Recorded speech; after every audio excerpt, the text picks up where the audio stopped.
Hello and welcome to the stream. Good morning. Going to be playing some Battlefield today. It's the sort of tail end of the double XP weekend, but we also have, in addition to that, we have the new missions should be live at some point today. I don't know when. I was thinking, oh, maybe they won't do them because it's a bank holiday here in the UK, but obviously they don't care that it's a bank holiday here in the UK. That's irrelevant to everyone else around the world.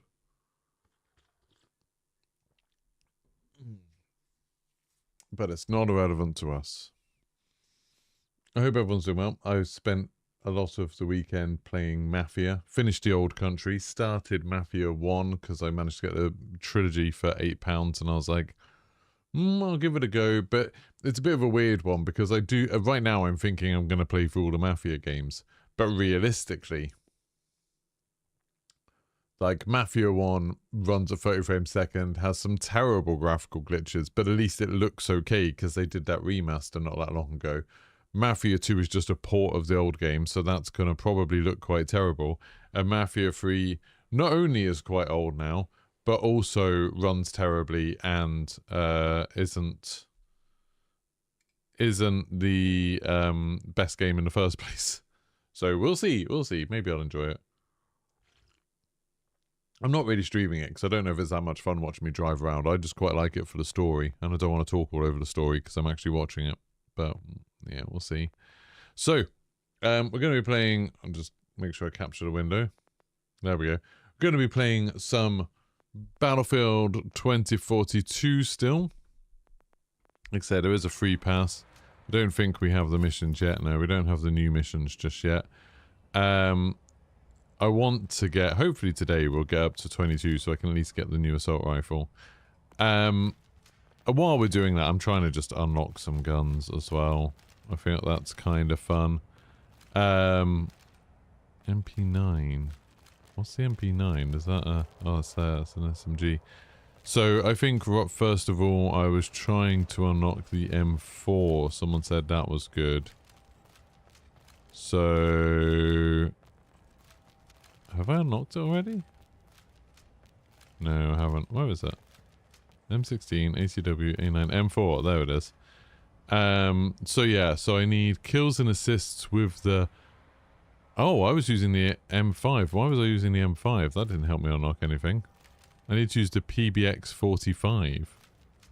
What the hell's the PB... oh, I can get the ACW using the M5. Okay, maybe I'll carry on with that. I'll try and get the ACW by using the M5.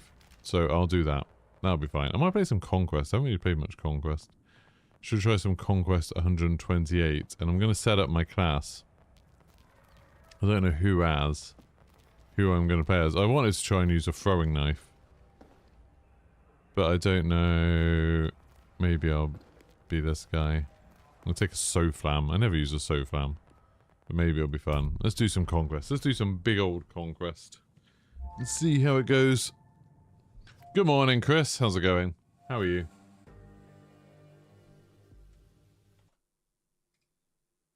There we go. Don't forget to like the stream as you go in. Oh, Breakaway. I never really get a chance to play Breakaway very much. Lovely snowy map. This is another map that changed quite a lot from when it came out. Like, it was huge when it first came out, this map. Properly massive. I don't know if you can even play on that version of it. Maybe this will be, because this is Conquest 128. Maybe this will be the big version.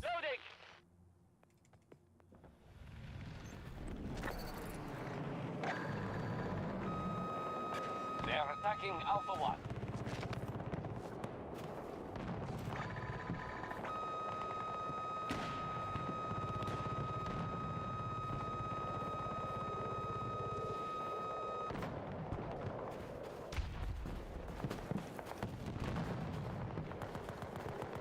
I don't know if I'm doing anything useful with the SOFLAM here.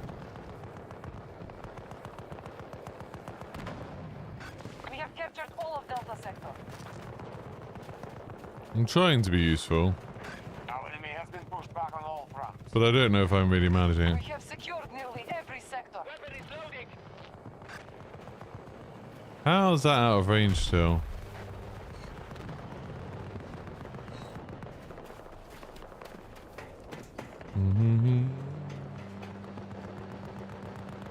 Oh, I just saw a jet doing like a cartwheel. Maybe someone killed it.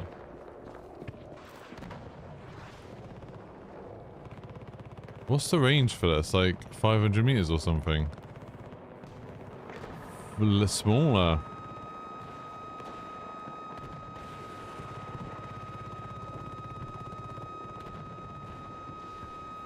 Someone have a go at it?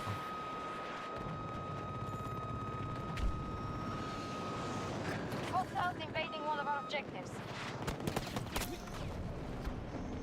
Why?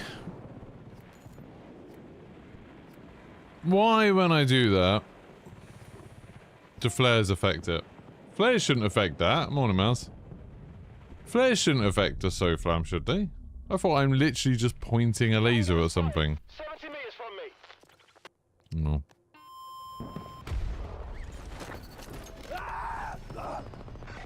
Okay. Sector is in enemy hands. I literally just spawned on something that was crashing, I think. Hi, Cribs. How's it going? American forces will take every sector they have lost. What have we got? An incendiary grenade launcher. Okay. Give it a go.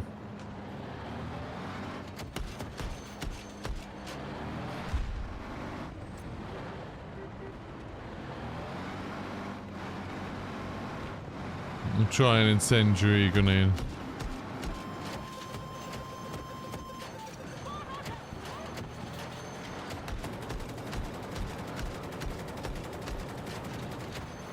I didn't hit him once. Not once. Are we about to lose? No, I'm miles away from losing.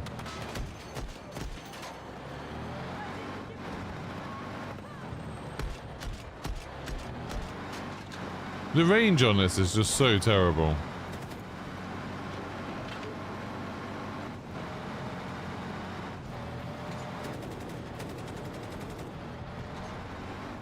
Hostiles have taken Delta sector. They control all sectors. Marking now. Tango, This is the 130 fast meters. defeat. Allied forces are attacking Charlie.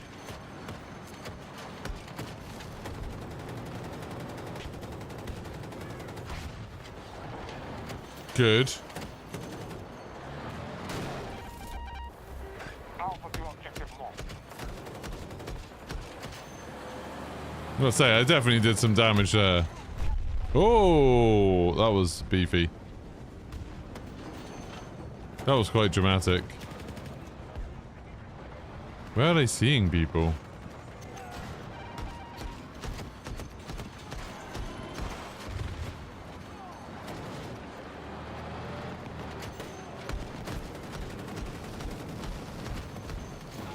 There we go, got a kill.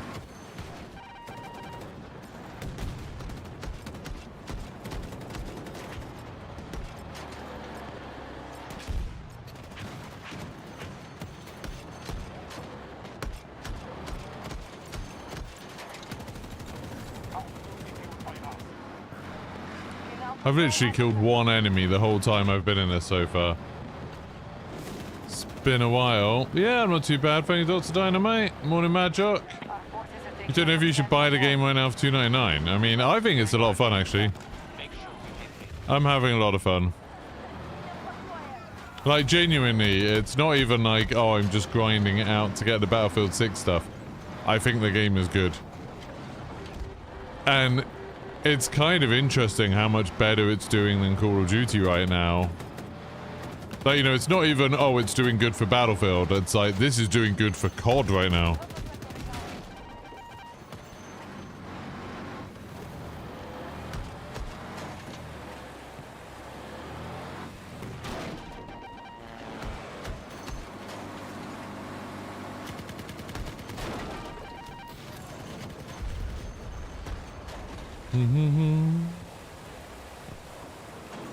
Spotted a hostile, 110 meters. Oh, that was a good shot. We are losing the battle. They own more sector. Good morning, Mark. Yeah, it's a much better game than it was on launch.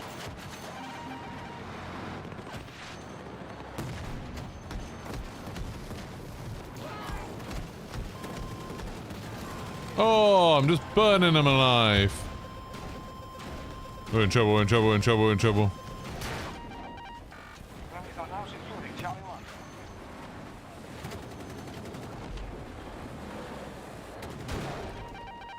1. Okay, we're not in as much trouble as you expect. I can't see anything behind us.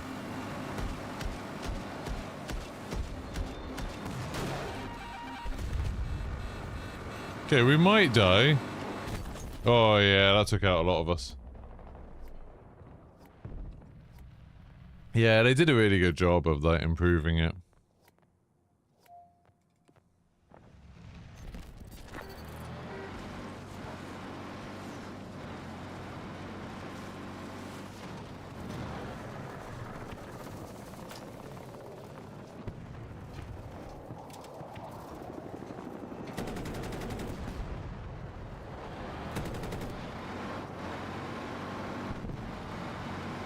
I want to shoot.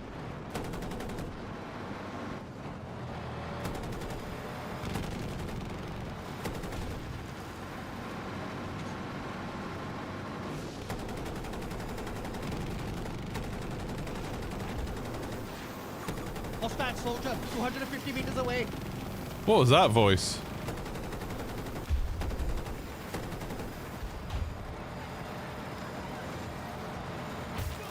Oh, he's dead. Oh, this is exciting.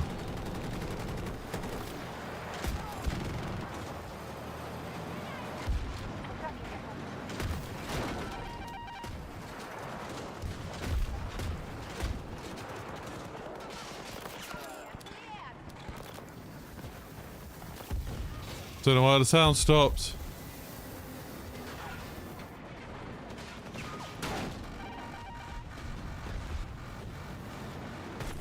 Oh, the driver got out. I am Ultra Video. We're level S008. You're in level 8. Oh, rubbish. I'm joking. I'm joking. I'm joking. Joking. Before someone takes that seriously.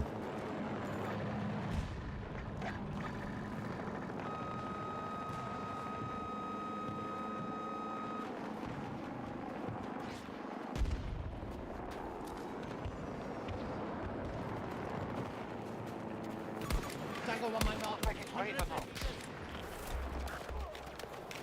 Reloading! This isn't the gun I wanted at all. This is a DM7. What is this? Oh, it's the hacking thing.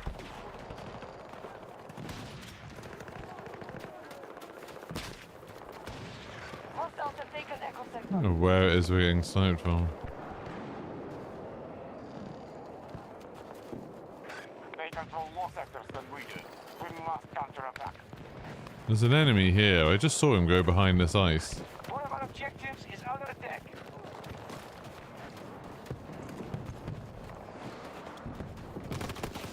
Oh, throwing knife kill.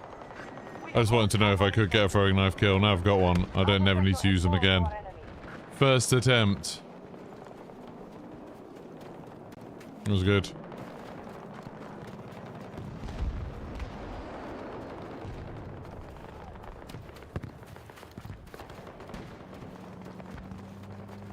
Oh god. Yeah, I don't think I was gonna do that. Hostiles have captured Alpha Sector. I don't think that was gonna go well, chat. Don't forget to like the stream.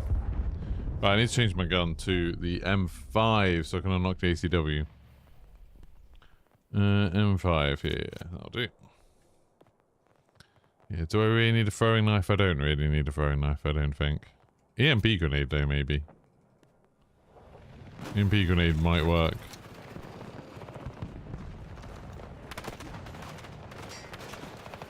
Where? Oh, 2 kills. I want to kill that guy.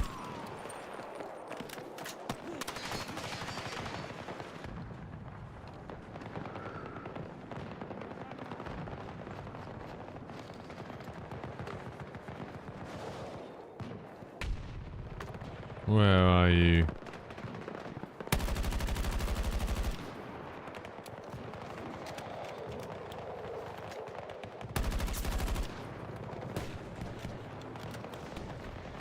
Got some leaves on the end of my gun. That helps. I'm not sure what with, but I'm pretty sure it helps. Oh no, oh no. Yeah, dead. I did quite well there though. I killed quite a lot. That was good.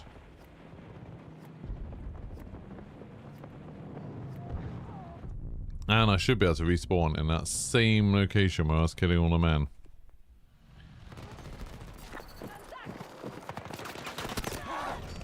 Wow. I did not expect someone to be just there. And he shot my little spawny thing, which is a problem. What the hell? We're just out in the open.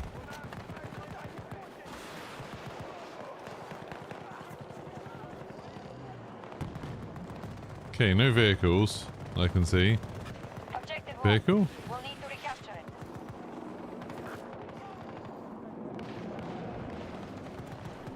Enemy just secured Bravo sector. Don't know where the enemies are. Down here somewhere in the valley. Oh, he was there. I literally didn't see him. Didn't see him at all.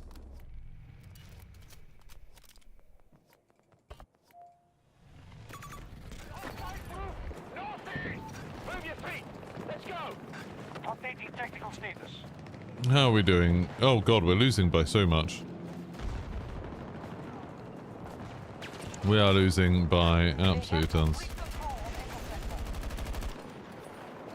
There we go, that man is dead.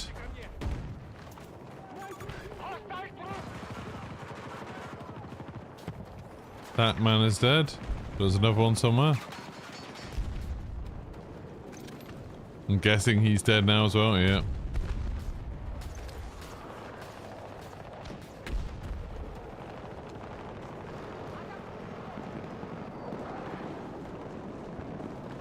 God, the smoke is crazy.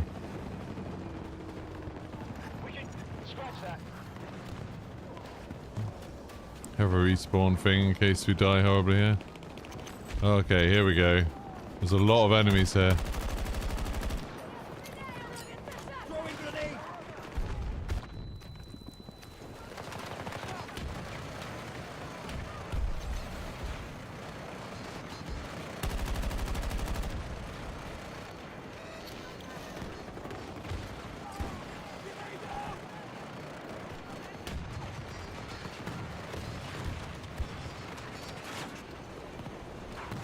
Can I see anyone? Okay, there was a lot of enemies there. I spotted a lot, but yeah, I died horribly. Oh god, I really died just then. But luckily I put this down so I can respawn.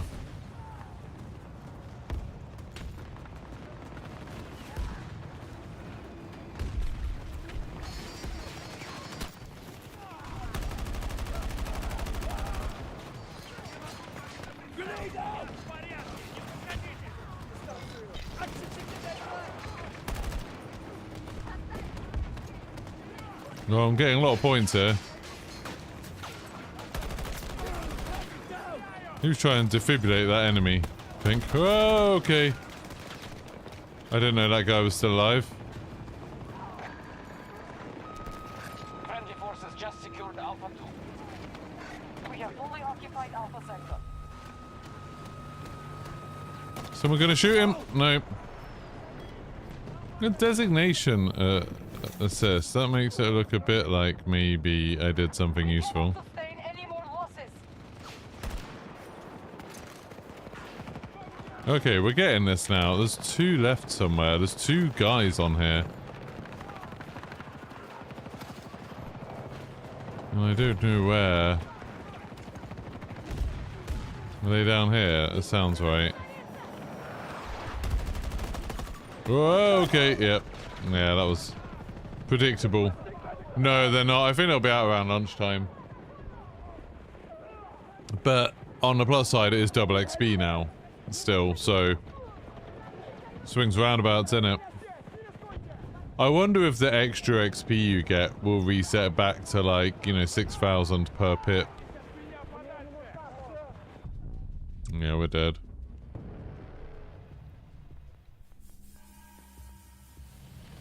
Don't mind too much that we're dead, but We've secured Delta sector. I haven't got any healing. Or, oh, I got an achievement. Ooh.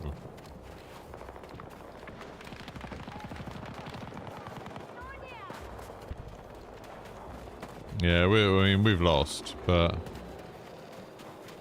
now it's kind of a bit more about like how much we're losing by.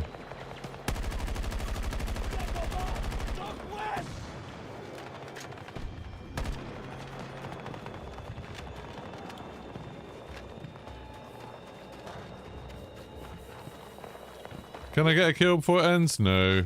Our defeat is inevitable here. So I did alright, 17 for 10. 25 assists, 3 captures.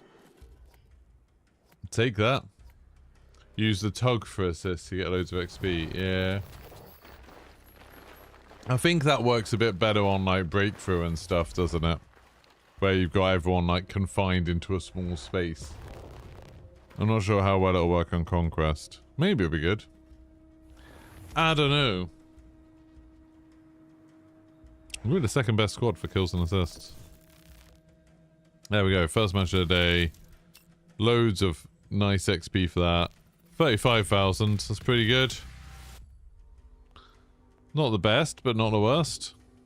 Considering I wasn't even in a full game. Like, that game was well in the way of, you know, it's progressing without me. 5 pips. Not terrible. I think, like, I really want to play as support up until I get... What did I get? Oh, I unlocked a new tank, the Bradley. That's nice. And a BMT2. A special award. Good.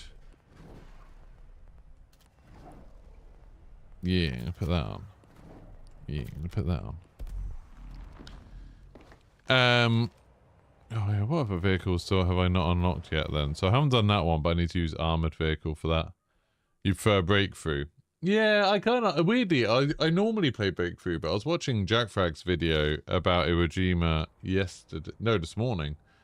And he was playing Conquest, and I was like, oh, I do quite like how in Conquest there's... You know, breakthrough, you're always reacting to what the enemy's doing and, like, what your team needs a bit more. In Conquest, it's a bit more like you choose... You know, oh, I want to head on over here, or I want to do this. And I think that's kind of interesting.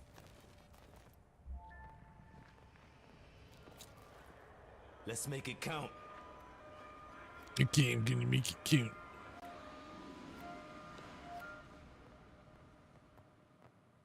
Our lost submarine has been recovered in Along, India. While our national property is being defiled, our most secret weapon systems are being looted. Yeah, don't forget that stream does help out a Naval infantry bunch. will deploy immediately, and with them you must prevent the Americans from establishing a presence. This effort will not come easily. Fight well. Fight well. I'll try. BMP. What have I got? HMG with thermal. Irish requesting transport. Spotted enemy aircraft. Far. Starting assault on Vehicle Echo 1. available. There. Got eyes on a hostile helo. Echo sector is under our control.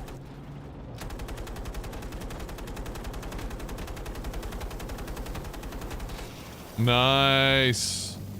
I mean, that's pretty good to get the first wingman ribbon straight away. Visual on an enemy vehicle. 250 meters. What was that from? We have secured Charlie sector.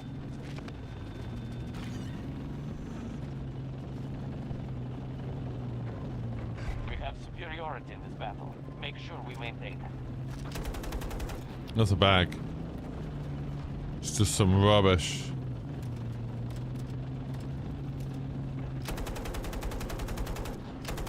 Why is that something lit up? Danger on my mark. 130 meters. Initiating assault on Delta 1. They've captured Bravo sector. Our troops have secured an objective. Can't see anything. Oh, there's a guy there, I'm sure.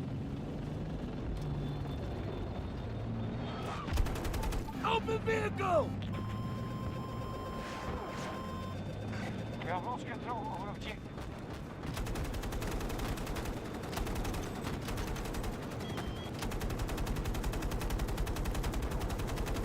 Why can't my heavy machine gun damage that? Our troops are advancing on Charlie 1. I don't even know what that was. It's a big satellite dish thing. The enemy is conquering sectors in the map. They now hold more than us.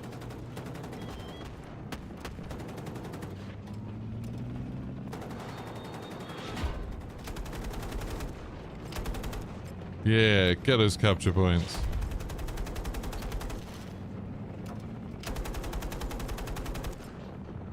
What are we getting rammed by? Oh, a tank. Fair enough. There's a tank.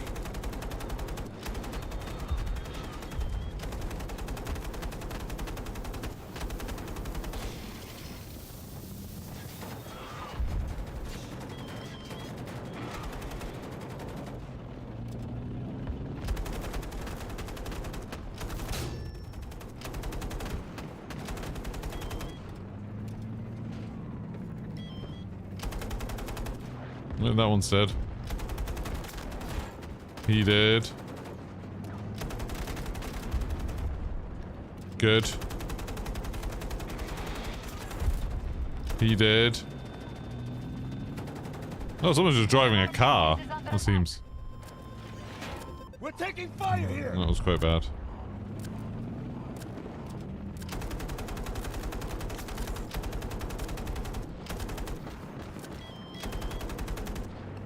Got eyes on a hostile helo, 250 meters away.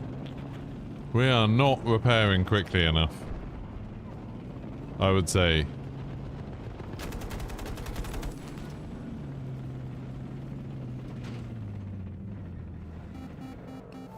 Disregard that order.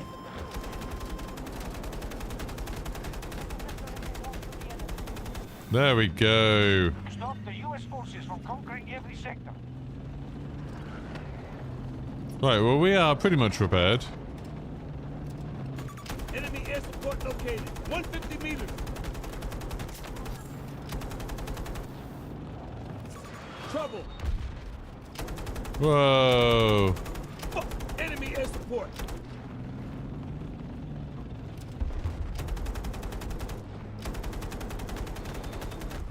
Oh man, I messed that up. There we go. Initiated by our troops. Luckily, it was Enemy fine. birds, stalking, 250 meters.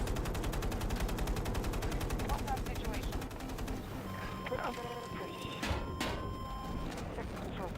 Why are we just sitting here? Because we've been hacked. Engage the enemy on that objective. Command is watching.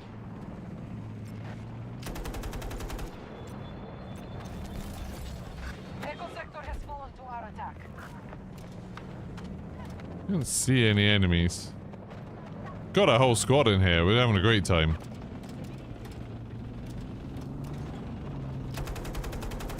Don't know what this is.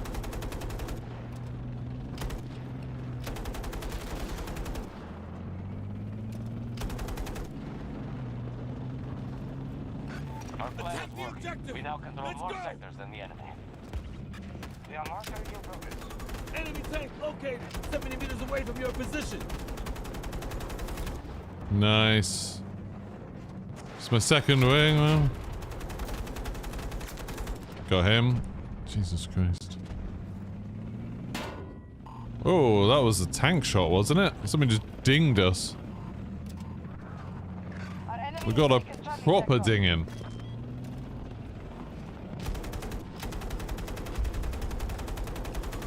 Spotted a hostile fire team. I'm trying to get all my meters away. spotting ones. Getting a few points for it, but not many.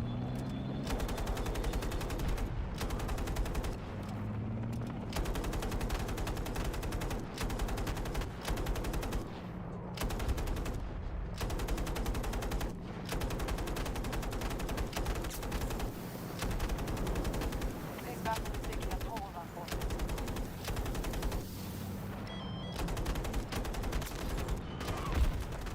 Taking fire, right side.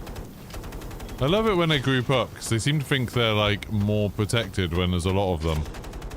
But it actually makes it easier for me to shoot them in a way. Attacking Charlie 1. Hostile ground troop ID'd. 130 meters. He's dead.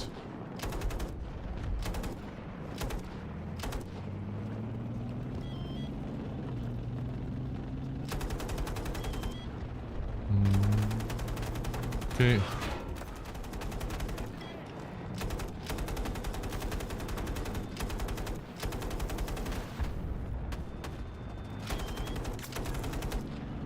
Nice. Getting loads of BMP kills here. 65,000. It ought to give you your score per minute like COD does. Like, that would be useful for this. Or XP per minute.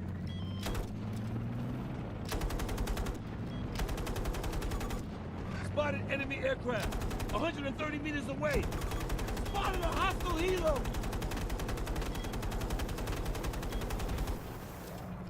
It's quite nice, like, there's loads of new people playing this as well. Which you don't get often with games.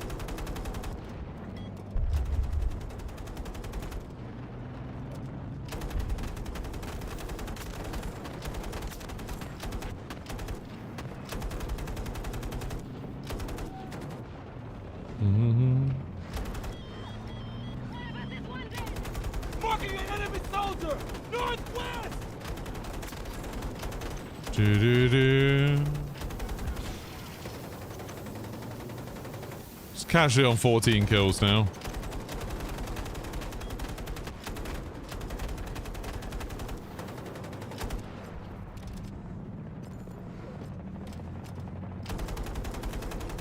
Hostile located. Around 70 meters from your position.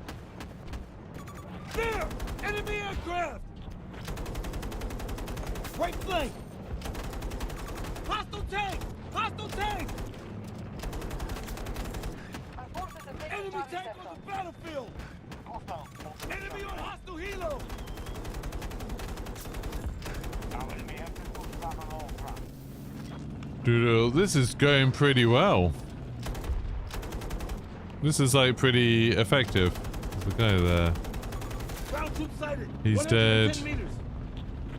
Intel ribbon. There we go. I got my first intel ribbon. Mark enemy helo!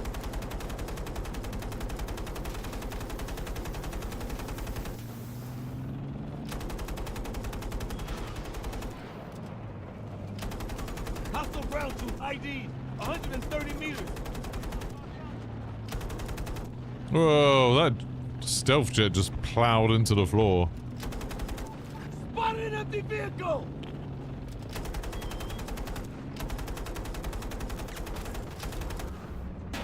Vehicle is taking damage. I'm just shooting at everyone, whether they're friend or foe, it seems.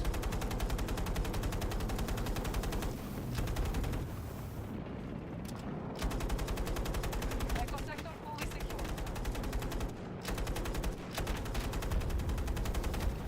They got a tank. 60 meters from your position.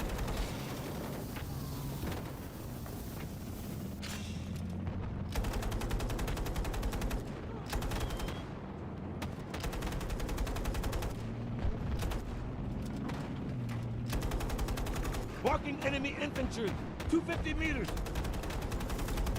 Wingman ribbon free. There we go. We got all the assists I need. Hostile located.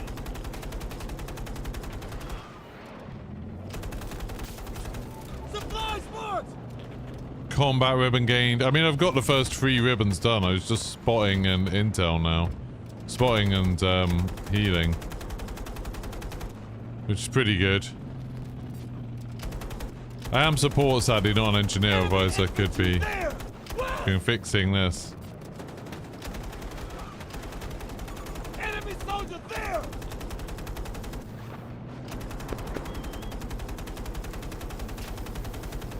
Whoa! See that at a furball? I don't know what that was. Might get a UAV out to spot some stuff in a second. But I mean, this is going too well to... Ground troop sighted. 130 meters. I believe they have expended half of their resources. Bad dog spotted.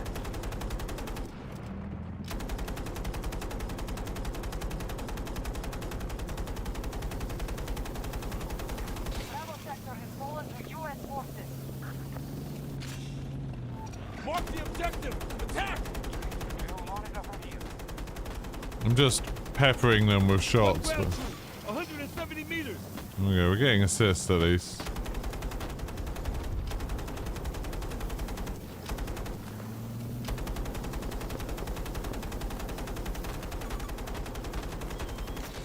There we go. It's quite hard to shoot people at this range. Whoa, what was that from?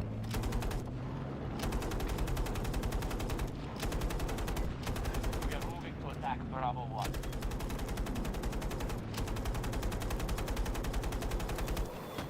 Tango on my mark!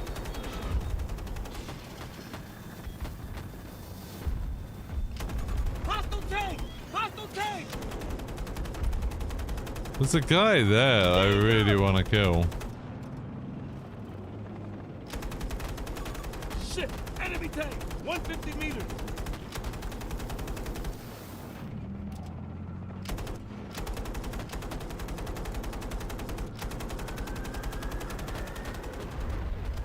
Okay, that's a lot of explosions. Okay, this is Hostile bad. tank, mark! 60 meters away from your position! They just drove over us. We are advancing on ground. Visual on an enemy vehicle! 130 meters away! Is this the end of us? Marking hostile air support!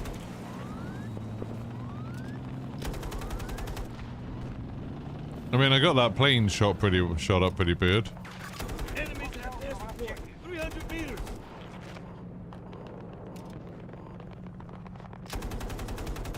They have secured Echo Sector.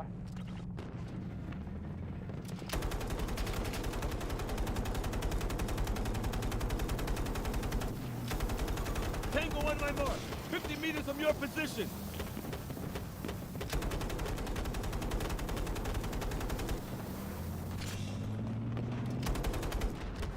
We are attacking objective Bravo 1. I'm not getting many kills anymore. They're getting better at hiding. There's a guy there. There we go. There we go. Get back into killing infantry. Marking enemy infantry! 60 meters away from your position! Hostile ground troop ID! Marking a hostile!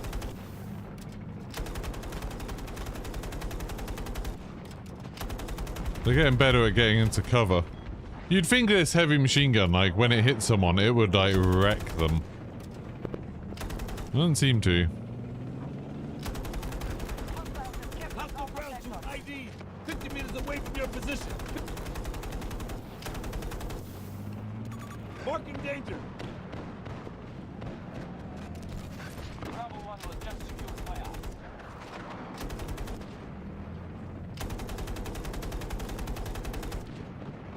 We are dominating the battlefield.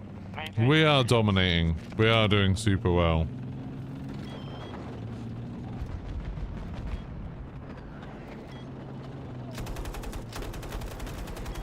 Nasty looking hostiles!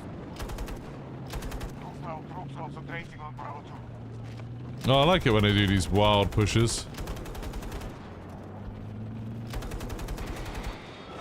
Behind us! Where?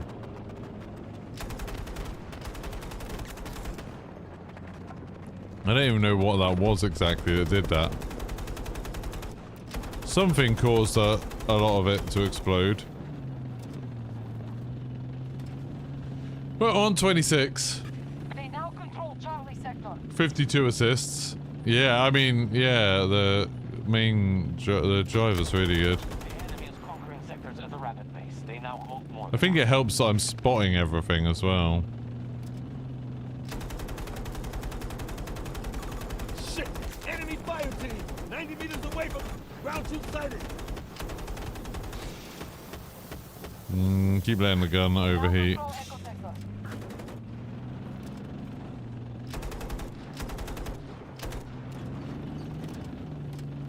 Watch that hostile! 130 meters away!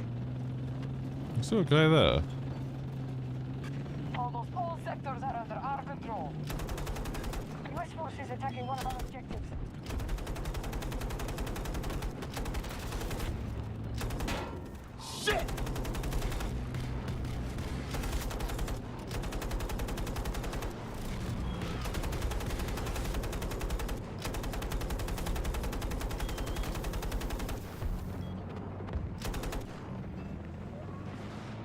And maybe there's a... What the hell is that? Found us transport!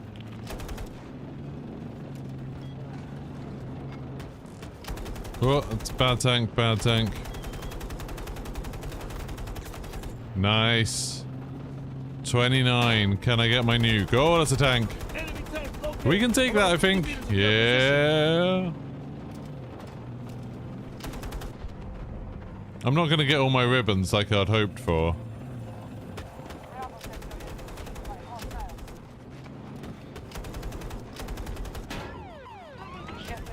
Hostile soldier! Southwest! Oh, 14.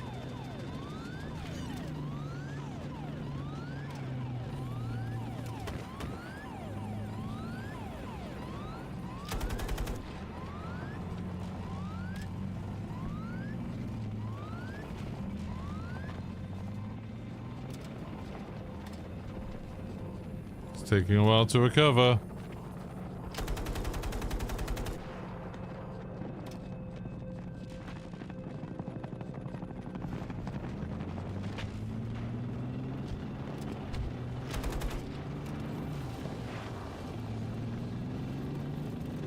We're gonna win.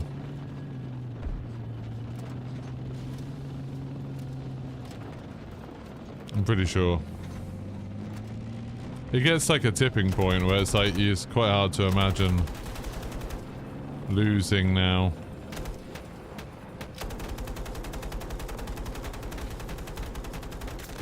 Yeah, that's my 30th kill. That's my nuke. My 30 kill streak, 31.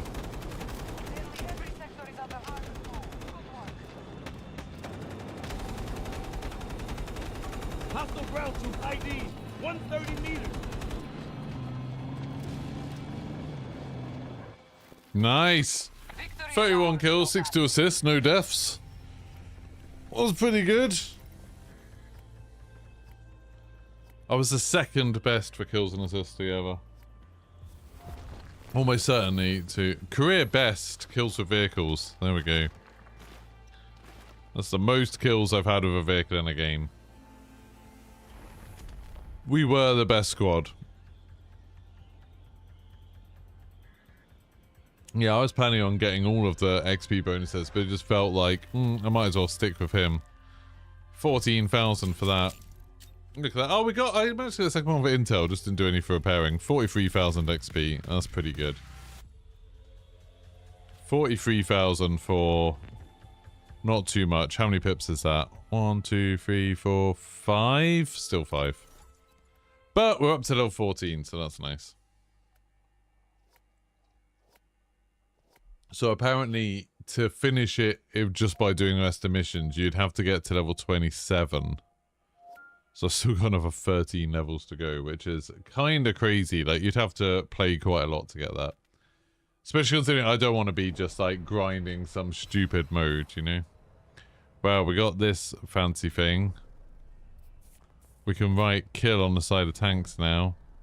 And we got an active armor upgrade, so that's nice. Let's get moving. Yeah, I've still got to do damage with the Wildcat or the MAV and the Recon.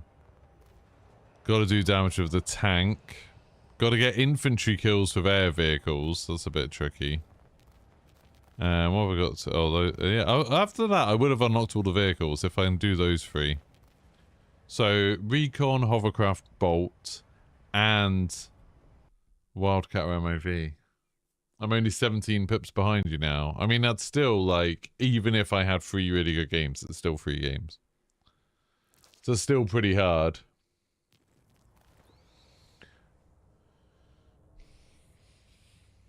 All the last battle passes, the challenges were enough. Yeah, I do wonder if they'll do something like make it so the last week's missions are worth double or something. It wouldn't be completely unexpected. Who's got the little flying recon thing? This guy.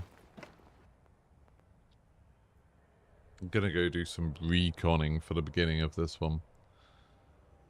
It's just what I fancy doing, just what I feel like. So we've got 3 hours left of double XP right now. 3 hours. Armed and ready.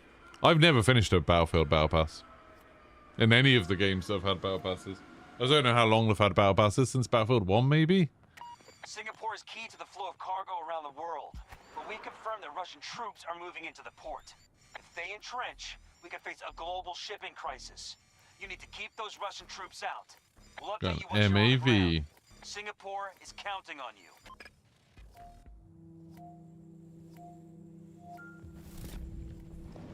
Look at that gun. Look at that gun go.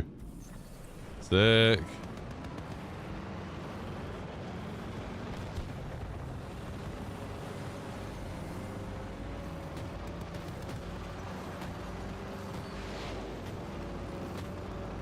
Where are we going?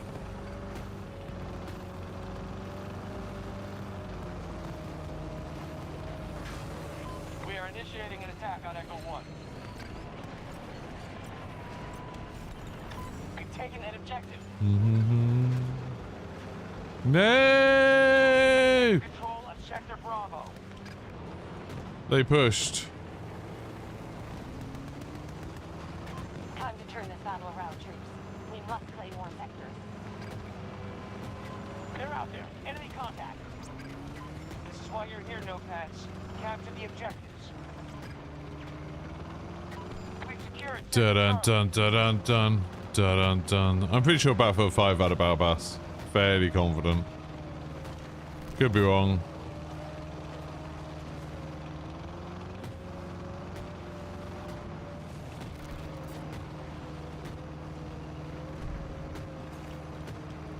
Do, do, do, do, do, do, do, do, do, do, do.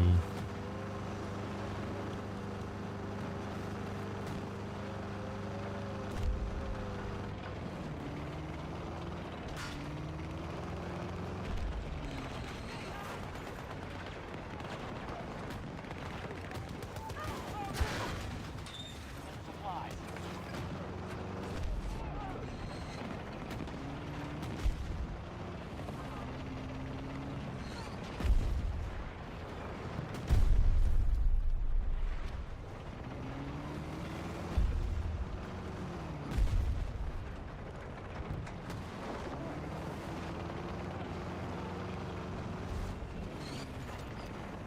Allied troops targeting Bravo 1.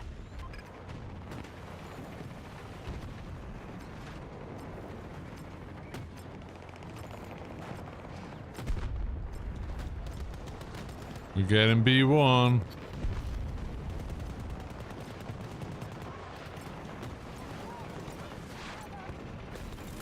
Our troops just seized Bravo 1.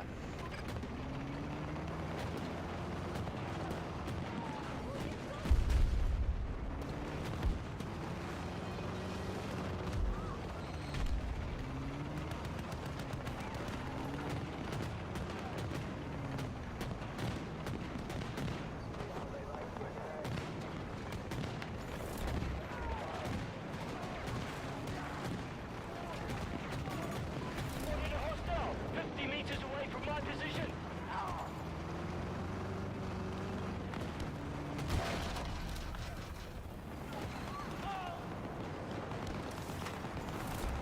We've occupied Sector Charlie.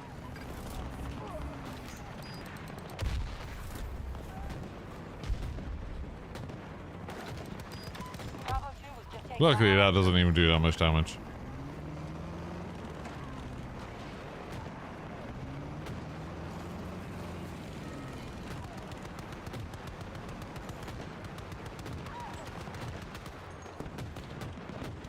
They have Sector Echo.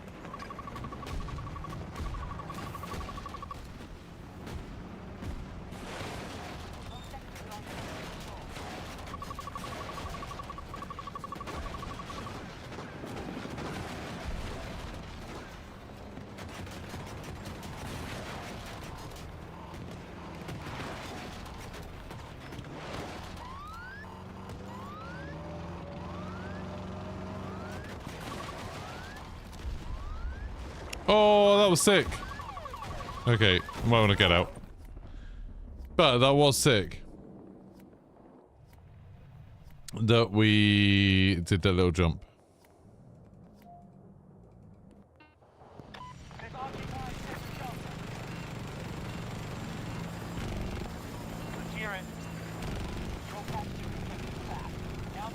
Can't see anyone, there's one. Oh, he crashed. So I can't see anyone, and it's like, ooh, and then we crashed.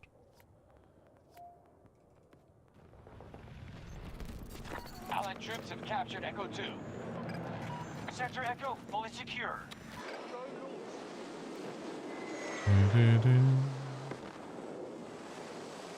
Searching for where that one guy is who was on E.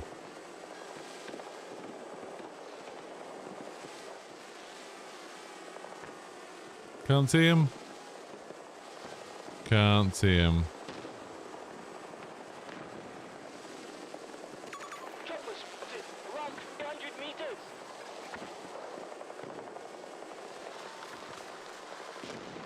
Hostiles have entered Echo 2. Sector Bravo is in enemy hands. Can't see anyone. I thought there was someone around here, but I don't think there is. Is that an enemy?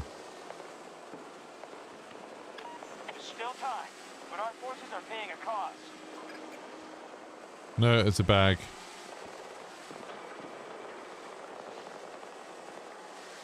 No, no one there.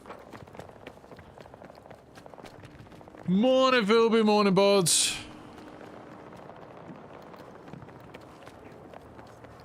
Hostiles hitting Echo 2.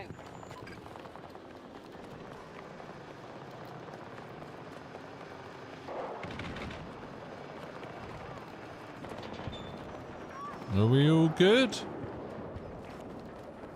We've captured Sector Charlie. We all good.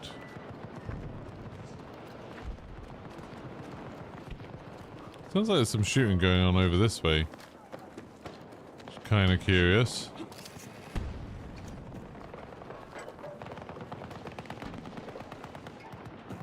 Hostiles are assaulting Echo 2. There's a vehicle.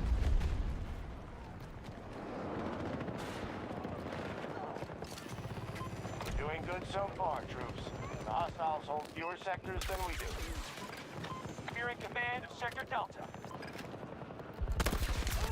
Nice. Got him.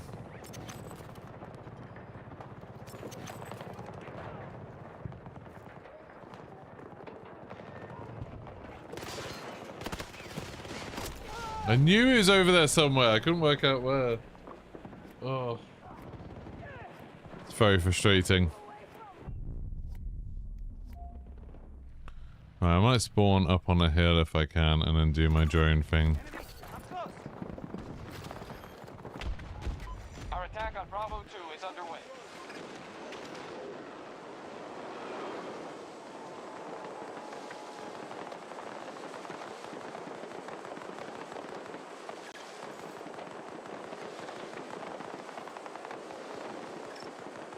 They captured Sector Alpha.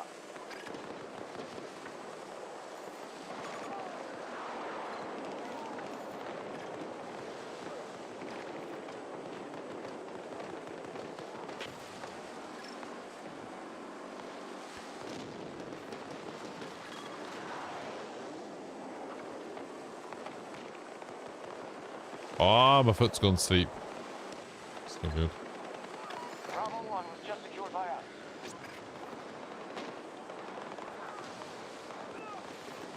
Nice.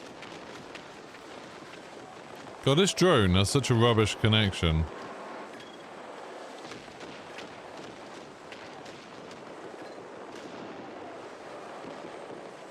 It's being the eye in the sky. I'm not even getting that many points for spotting. Oh my god, there's so many enemies there. Okay, maybe I'm about to get a few. Yeah, there we go.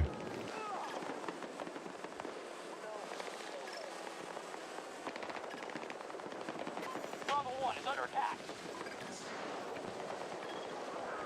Just making sure everyone knows who everyone is.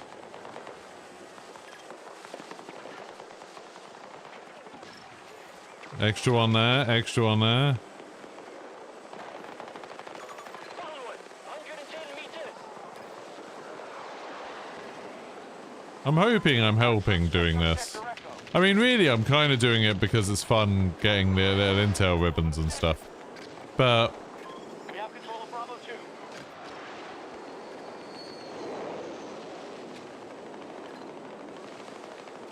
Troop spotted. About 70 meters from your position.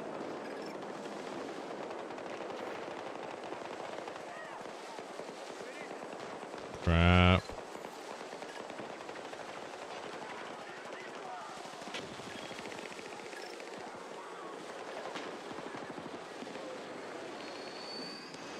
Whoa, what was that? Whatever that was, it just caused significant problems. Sector Echo captured. Good work. Objective lost. We need to retake it. Our troops are moving to attack Bravo 2.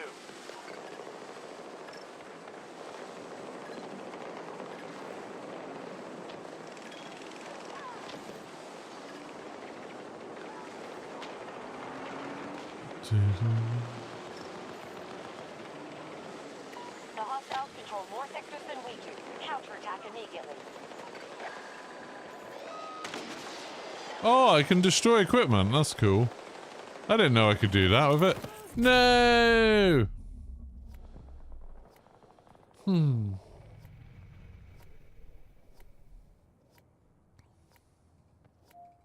That Apache looks like it's having a bad day.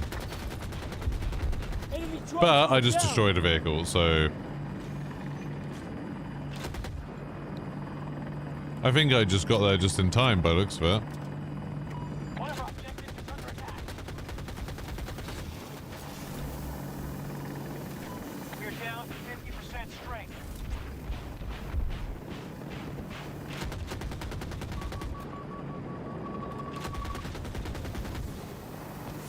Oh, okay.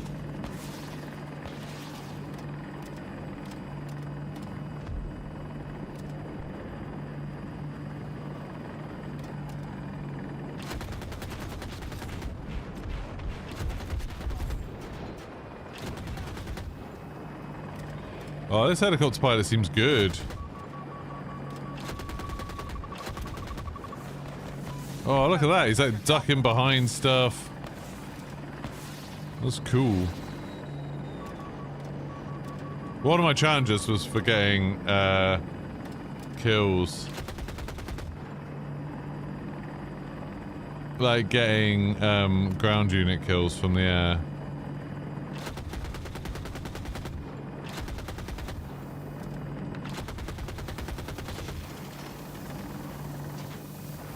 Crap, I overheated it.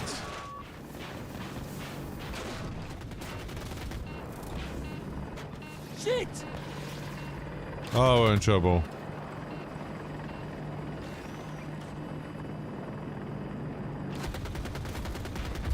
Took a hit! Nice.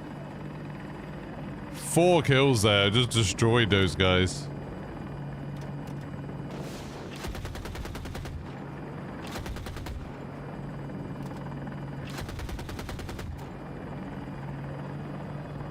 We're going after the people. Oh, oh! I shot the rocket out the sky.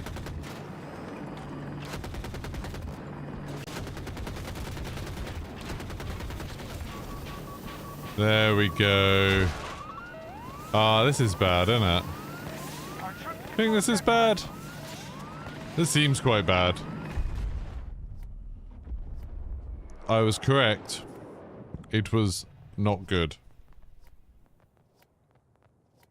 Majority of sectors under our control.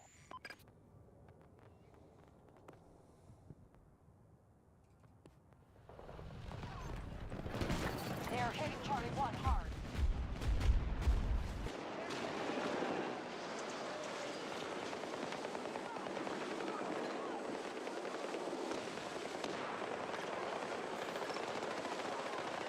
Not all at the top. See, that's useful.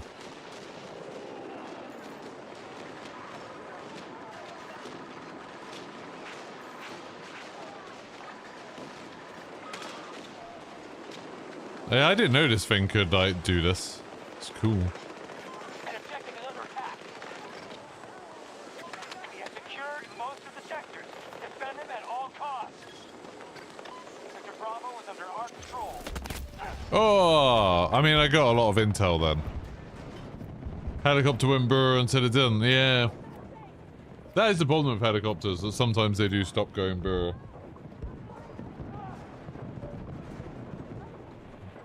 It's a lot of fun though, being in that second gunner seat of a helicopter when you've got like a good pilot. So cool. What's this? A grenade pod? I kind of hate a grenade pod.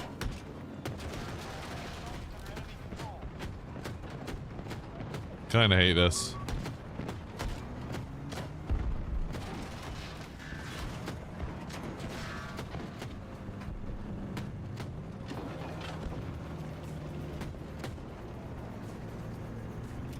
Do. Can't see a damn thing. Beginning attack on Alpha 1. But we are capturing because there's a bunch of us in this.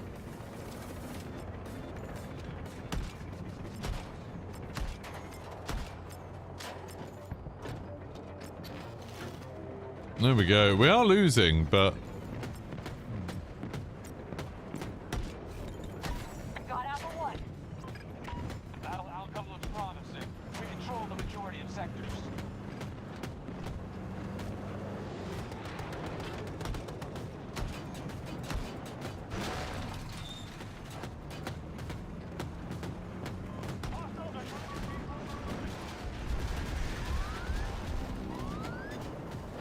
excuse me.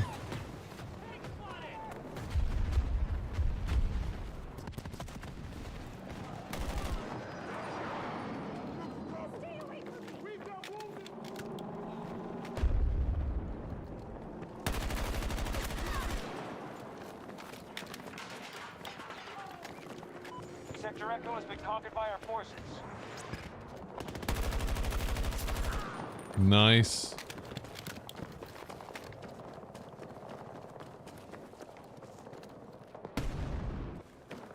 I don't have anyone else here, so there's no point me spotting.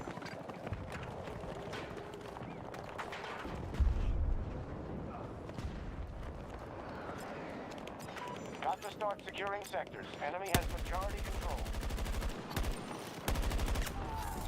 Nice, got that guy.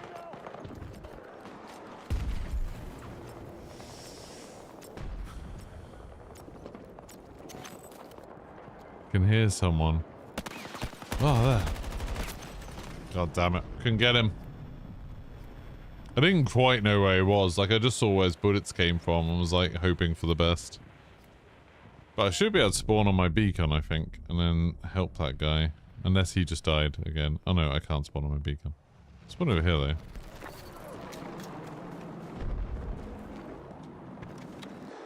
I should do some more spotting.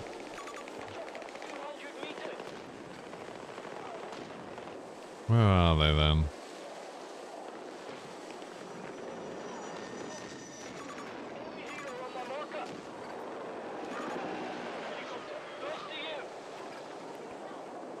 Okay, so enemy vehicle there. The enemy has secured Sector Echo. It's a pity I can't, like, EMP them or something from here.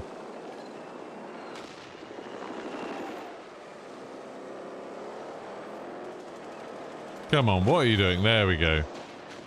Oh, he's still going.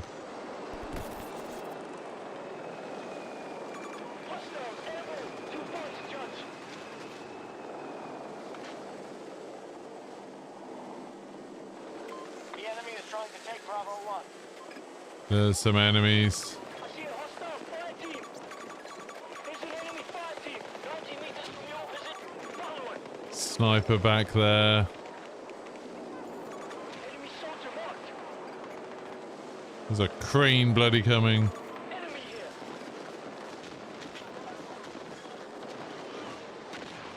Oh. Sector Echo in enemy hands. There we go. Got my intel ribbon. Right, that's kind of all I wanted, really. Right, shall I redeploy and then come back as a...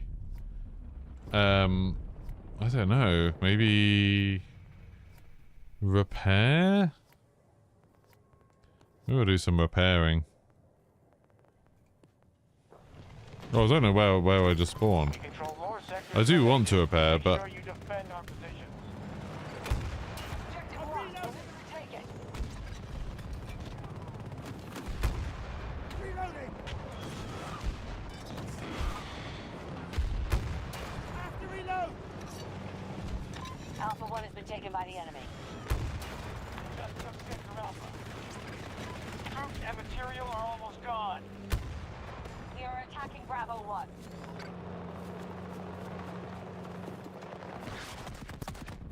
ow, ow. Whoa, okay. That's fair enough.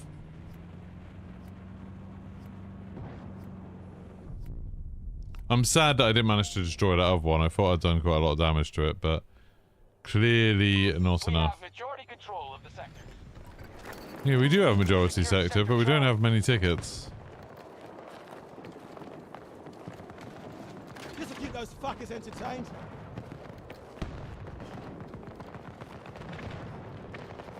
We did have a tank or something over here. Do we not have it anymore? No, it doesn't look like we do. Our troops have seized Echo 1. Sector Echo is under our control.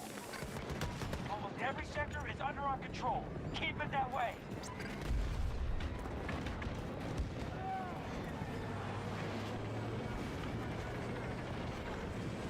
Let's go.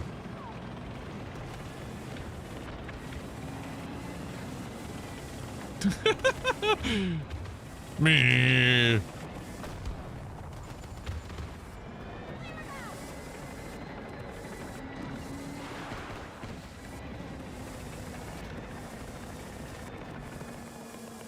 I think this is how they actually do it in the army.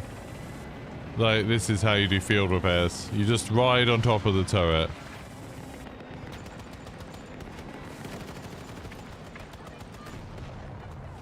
You have like 3 engineers riding on top of it. Our enemies just conquered Sector Delta.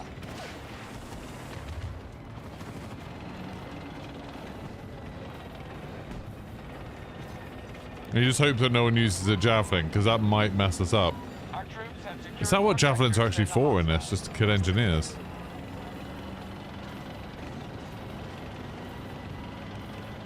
Go on, let's go get in some tank combat.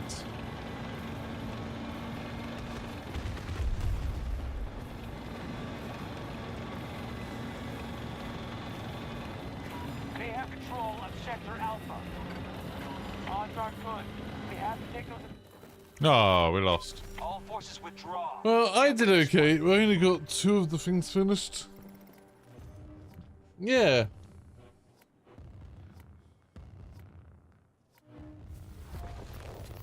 I think we did a good attempt.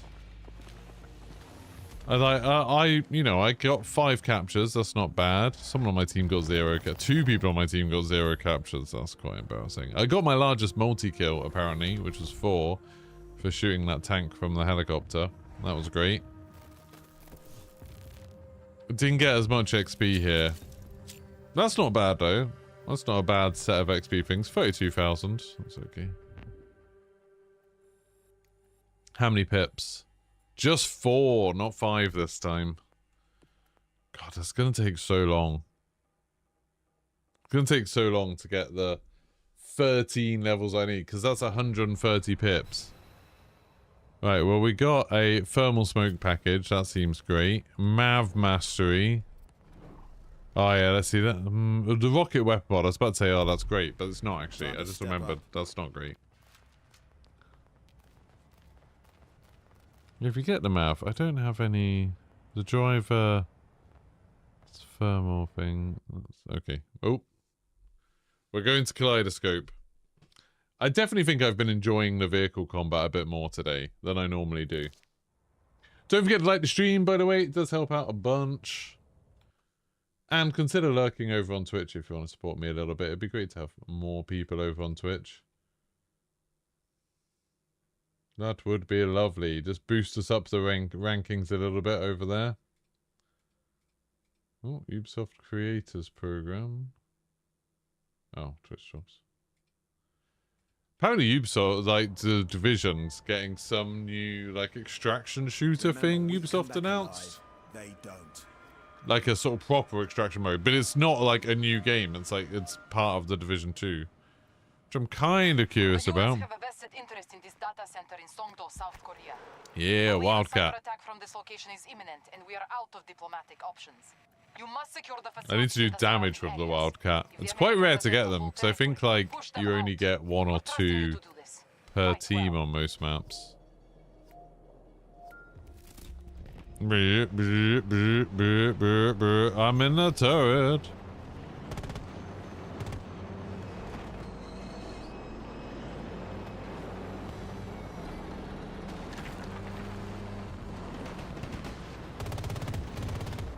Assault on Delta 1 begun by Alpha.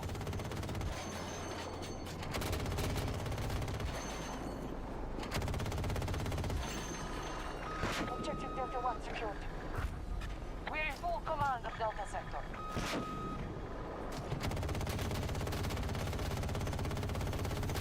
We control most sectors on the battlefield.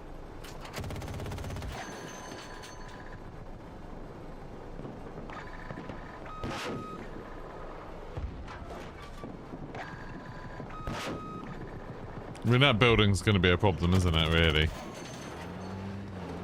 Echo Sector has fallen to our attack.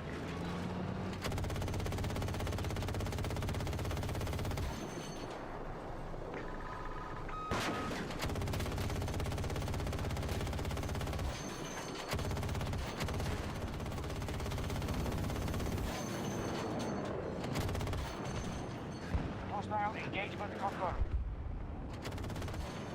We have secured Charlie Sector. It has begun. Victory will be ours. Our enemy is outsourced. Oh, there we go.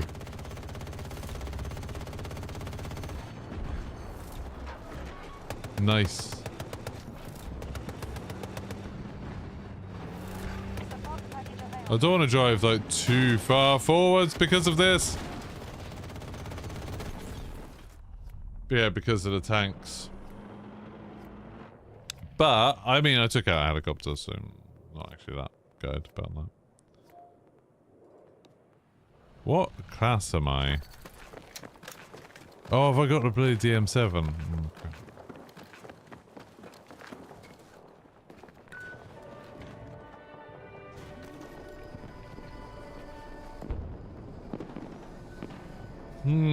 What have I got to do? Oh, I got a bit of combat ribbon done.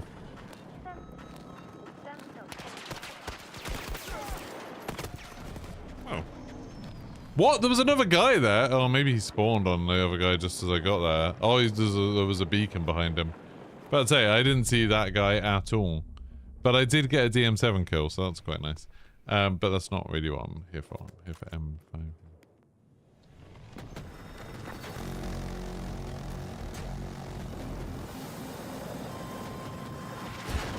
Oh, that's not good. But we've got 1 health. I would... Our forces are assaulting Alpha 1. Hostiles forced us off Alpha 2. Did our super hind die? Alpha Sector has been seized by hostiles.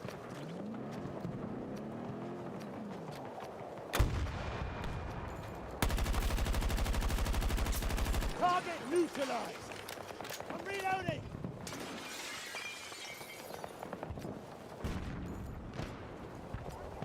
Well, we are skewing this. Bravo Sector taken by our troops.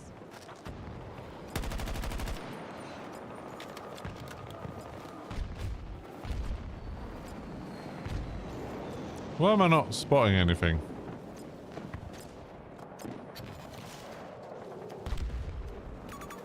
Whoa! I'm dead. Hi, Mark. Our enemy has been pushed back. on Back. our front.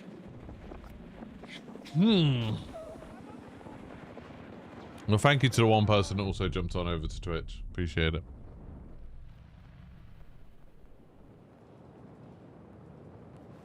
Charlie Sector is now controlled by the enemy. I want to get in that mouth. I need a vehicle.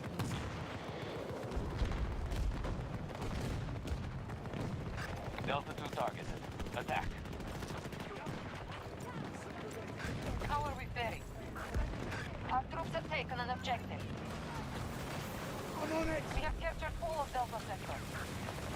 All the operations are Here we go, repairing.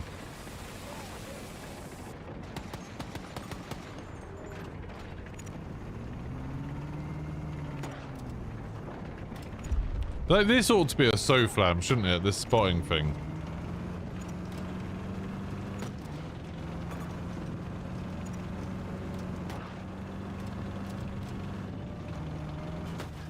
The enemy has all of Bravo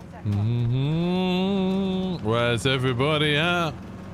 Thanks for following Invader Chaos.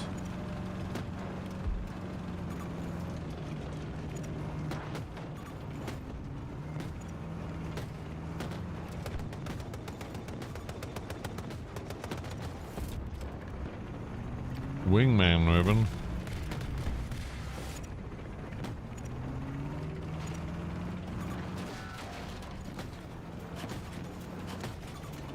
We have just taken Echo 1.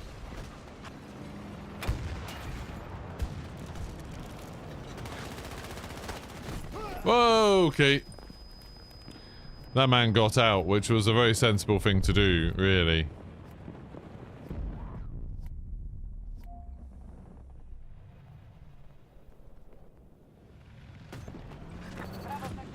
Oh, what have I got here? Got an autocannon and a gun. The enemy is conquering sectors at a rapid pace. They now hold more. Shots fired! 9 o'clock!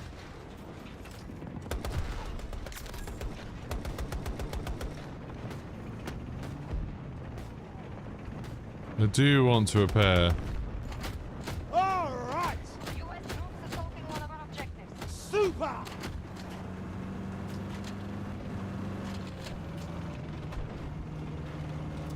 Do. Where are we going off to?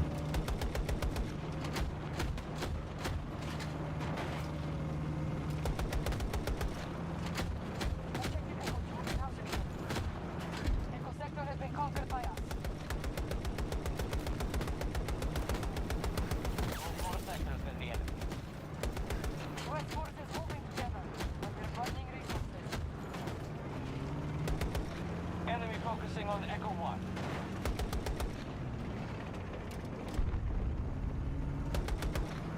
The autocannon's really for other vehicles, isn't it?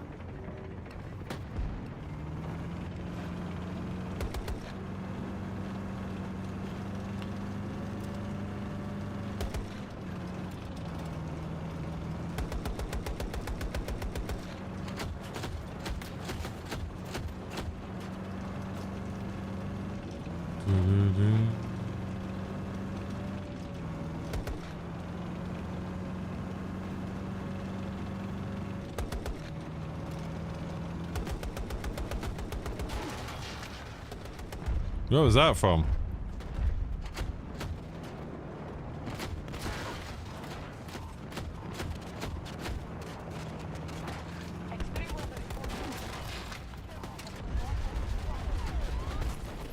Wow, we got destroyed. They have more sectors. Weirdly, I was just thinking that, Mark, that, like, maybe it'd be nice to have, like, a... Oh, God. Alpha Sector has been seized by A hostiles. fancy, like, modern city in that. But I guess we've got New York, haven't we? Like, we haven't seen the big New York map yet.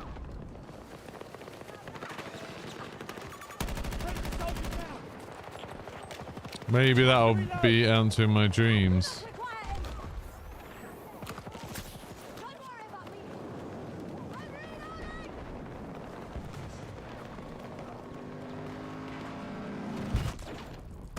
Delta 2 targeted by the enemy.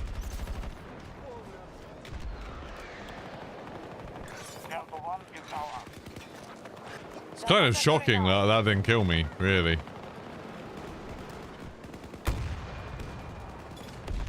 There we go. It's also shocking that I didn't just get an assist for that.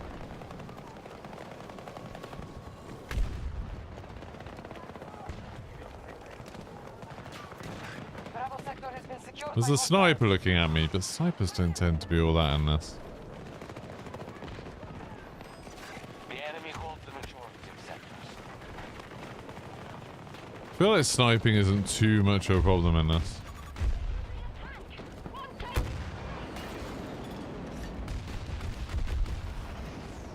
You have got into a target-rich environment.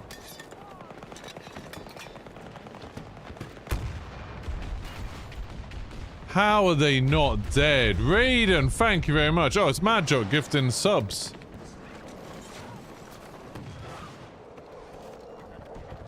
I could do with some ammo. Oh, there's ammo over here.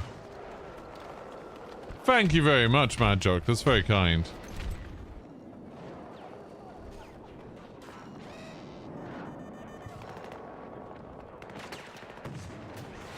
Is that it for ammo?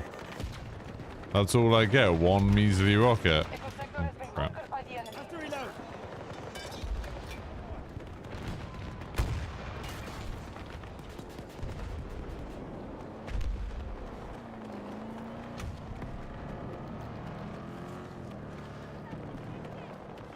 There's ammo over here.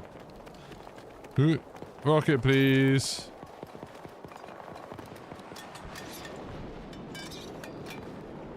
Why does that go invisible? I think that's so silly. I mean, it did just crash into the side of a building as well, which is very silly.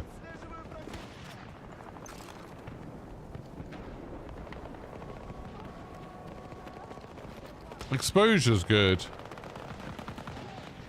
Yeah, I don't mind them bringing a map back when it's like super, when it's, you know, hasn't been in the game for a long while. Oh, tornado. Oh, I got distracted by the Alpha sector. tornado.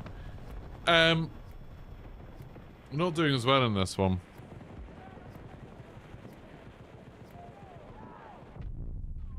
I wanted to do some repairing and resupplying and stuff, but it's not working out the way I'd hoped.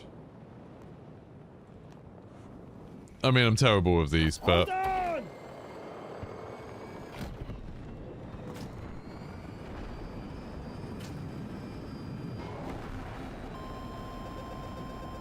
Bravo sector taken by Conquest, return to the engagement. Our strategy is working. We now control. okay, I'm about to say, a good pilot's just gonna shoot me out the air so quickly. So quickly. There's nothing I'm gonna be able to do against that. Sector 1 is under attack. Where's this enemy vehicle? Oh, there.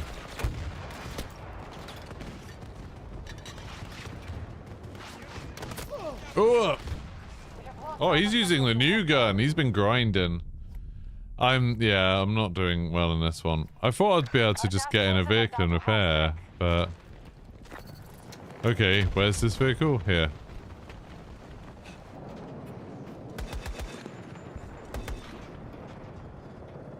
He, doesn't seem to be super active. I'm gonna go... Here we go.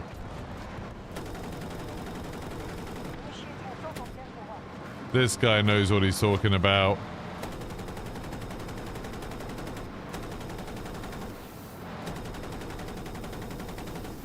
I don't like how when bullets are out of range, they just like... I'm making repairs.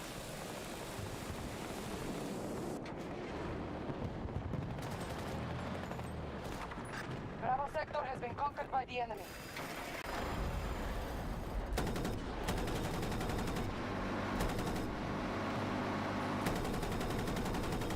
Enemy spotted. You're 70 meters away. Incoming is a full drop and you're equipped.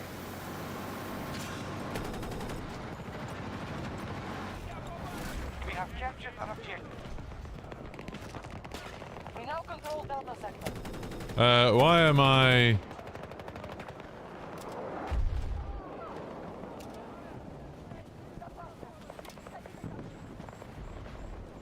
Why am I just stranded? We control most sectors on the battlefield.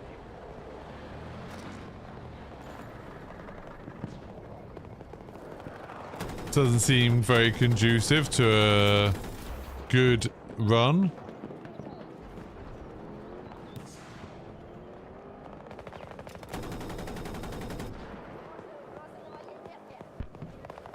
But I guess I can help protect these as kind of a stationary turret kind of thing. But I can't even, there's not even any point repairing it because there'll be nobody in it, so you don't get any points.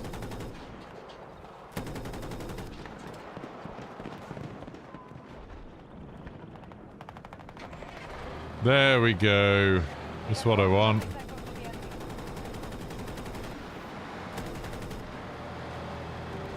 Contact forward! Incoming fire! Okay, that's maybe not what I wanted. For him to drive me into a tank and then get out immediately. That was probably a mistake. Echo objectives captured. Sector secure. In hindsight, probably not the best.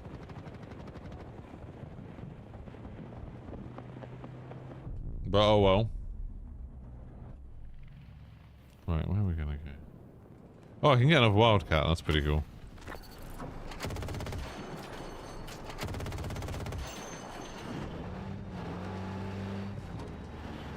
Oh, we're not losing. Why is that? Why is it acting like that?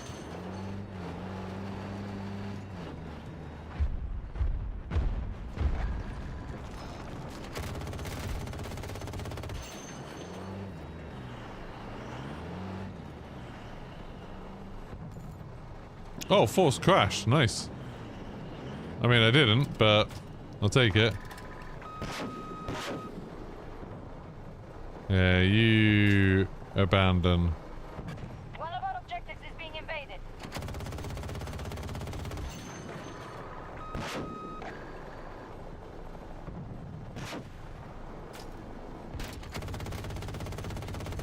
Did I get it?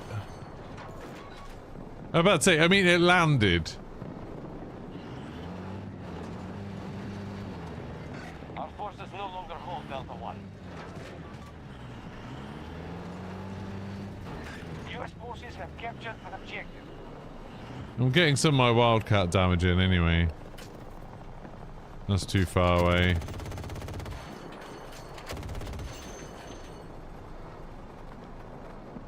Don't know where their stealth bomber is.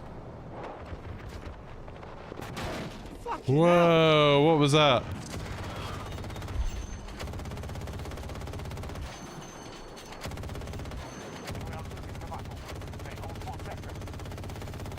We control all of Delta sector. Our forces are moving on Delta 2.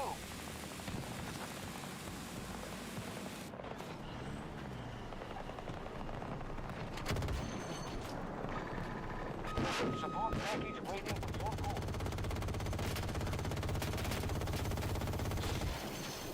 So not fire 2 rockets at that. Delta 1 is under our control. Did it just fly away? Our troops now control Echo sector.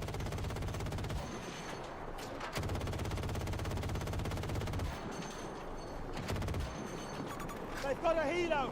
Distant!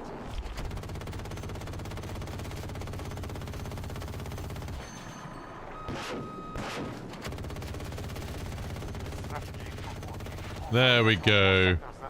No one was in it, but still. Lots of damage. That's way too far away.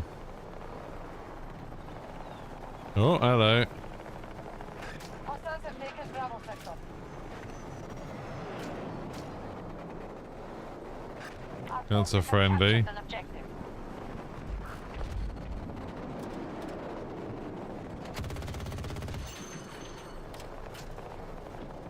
I love using this thing. I really do love it.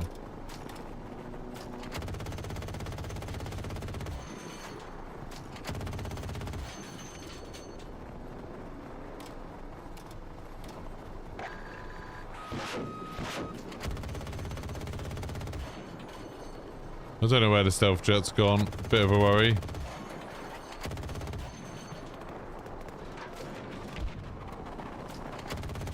Oh, this jet might come in a bit close. We have been pushed off Delta 1. No, staying a well away.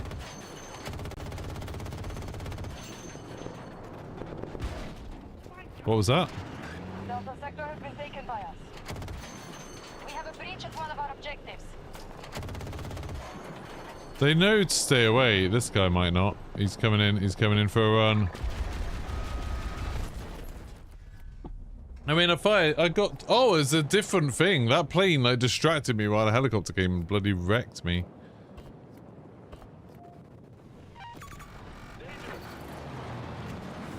Working on repairs. Let me repair you! Someone come pick me up. Oh my god! I'm literally...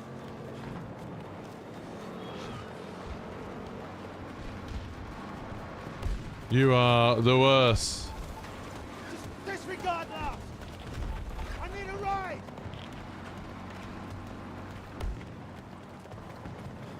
Delta 1 is under siege. God, I hate it when that happens. He's gone. He's gone. I just need to accept that he's gone. Yeah, I'm gonna die because I'm out in the open in a terrible position. I'm in a terrible position because I was chasing around a bloody tank, trying to fix it. Trying to be a good soldier.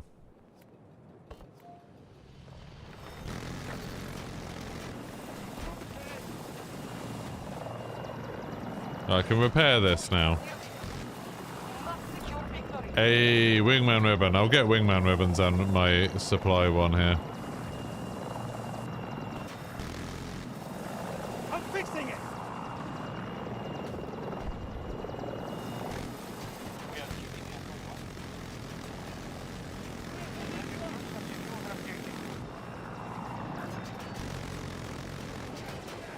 Patching up the vehicle.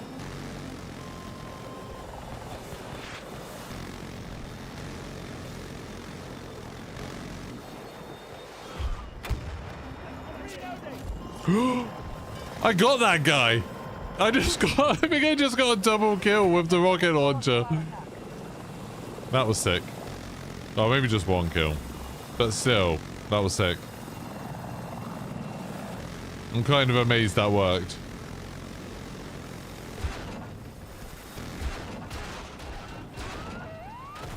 Yeah, that was quite a lot of damage. Whew.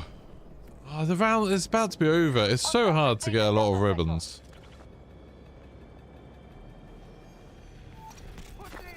Attack. Call if you need us. Hostiles have the advantage. We must shift this balance. Sorry, I don't really play with people I don't know very much. It's always a worry that you'll be like a teenager or a racist or something. So, I prefer to play with people who I kind of know a bit about who they are. Do do do do do do do do do do do do. Career best damage dealt to vehicles. Really? That's the most damage I've ever dealt to vehicles. I mean, I did shoot a lot of planes, to be fair. But I didn't get much XP in that. That was rubbish. Look at that. Only 28,000 in double XP, so it would have been 14,000. Do I even get free pips? Oh, I did get free pips at least, so I got my Garand skin. I can't use the Garand, but you know.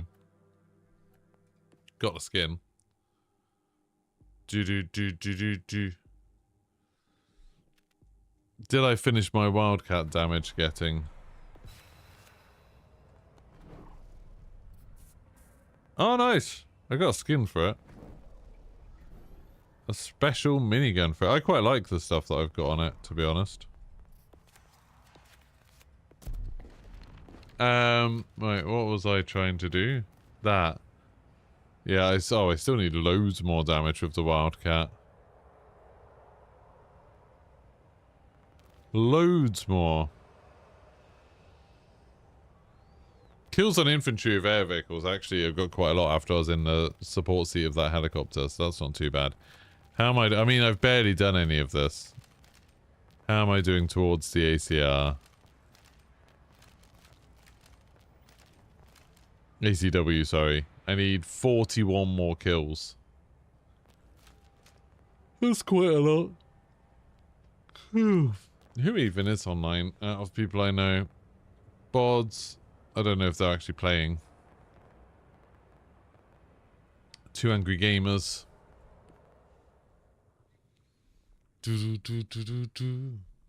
Not loads of people. You played a lot of 2042 last night. It was good fun. Yeah, I mean, I'm enjoying it. Like, it doesn't feel like a struggle to play, which is nice. Yeah, it's not been too bad.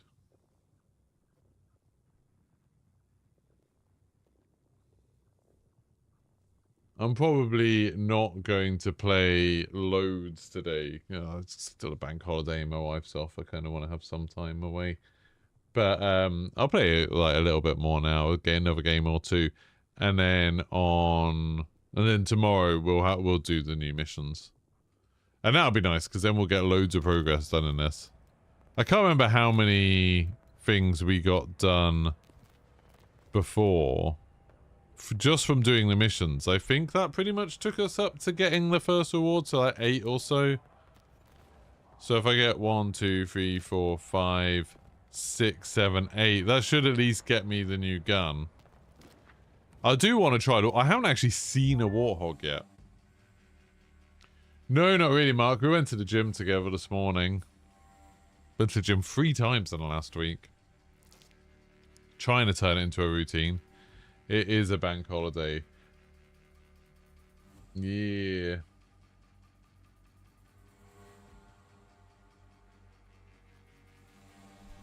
You need to get back into it. Yeah, I mean, I haven't been to a gym for so long, and now it's like, okay, we'll try, we'll give it a go. I'm gonna just do support, I think.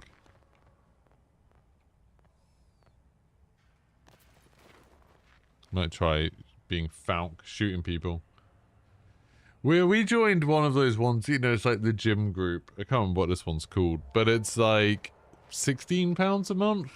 Let's make every You can't go during peak times, but the peak times is literally just like, basically, I think the afternoon. Like, you know, kind of just after work kind of thing. Forces redirected to the Richtersveld. This is priority 1.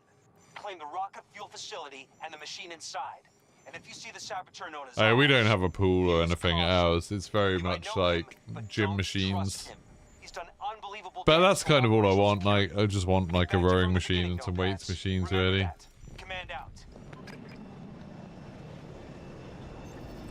Yeah, I used to go to an expensive one. I mean, the main reason I stopped is just literally because I can't afford it. But it was...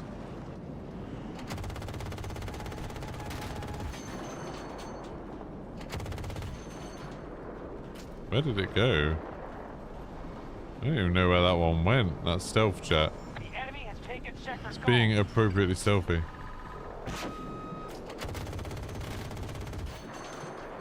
The enemy has secured more sectors than we have.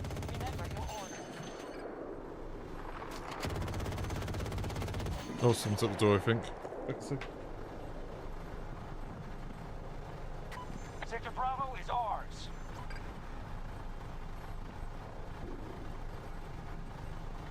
Someone is out the door, but my wife was about to get it, so that was nice. Walking distance of your house would be good. We do have to drive. It's not a long drive to the one that we're going to, but yeah, it would be nice if it was in walking distance. Oh, that helicopter is down. Confirming enemy contact. Push them out, troops.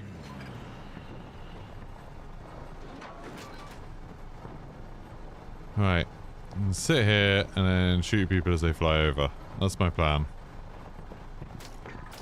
We've captured Sector Charlie. That helicopter seems like they're being sneaky.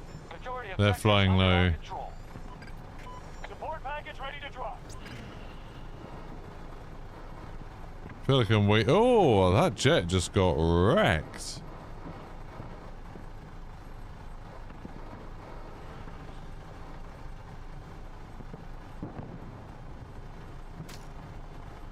I don't want to like go up on a thing and then make myself a super vulnerable target. I'm hoping jets will like fly over here to get away a little bit. Yeah, it's meant to be really hot here. I've like got the window open. It's not too bad at the moment inside, but I think it's hot outside. Okay, maybe we'll go up on a hill. I feel like maybe we're holding them.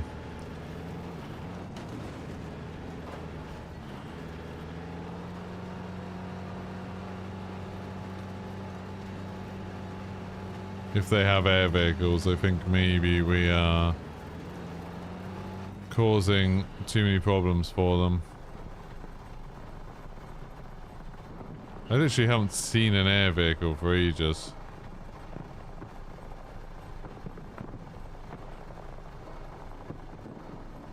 It's a friendly one. There we go. Oh yeah, there's some sort of air fight going on over there.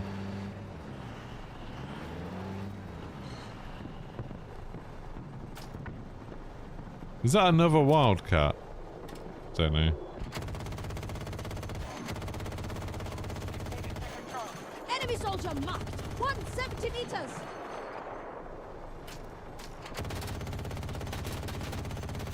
I just need to do damage to vehicles with this, so... Enemy vehicle marked. 150 meters. We're doing good so far, troops. The hostiles hold fewer sectors than we do. There we go! Destroyed their stealth jet. That's quite nice. That's what I'm hoping to do.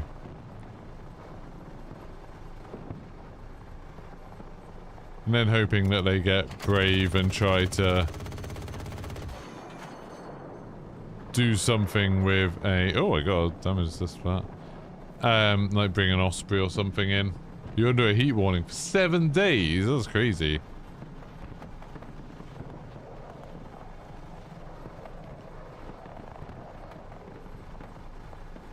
Yeah, we've also got the advantage that the gym we're going to is near an Asda, which makes it quite nice. You can go to gym and then go do like food shop that you need to, but you don't like you're not as tempted to get like treats and stuff because it's like, well, I've just been to the gym. Like that would suck if I then go and eat loads of calories. So yeah, I think that's working quite well.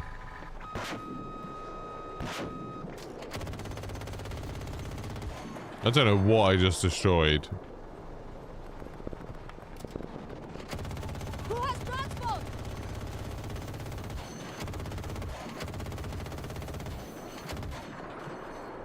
Did our stealth jet just crash?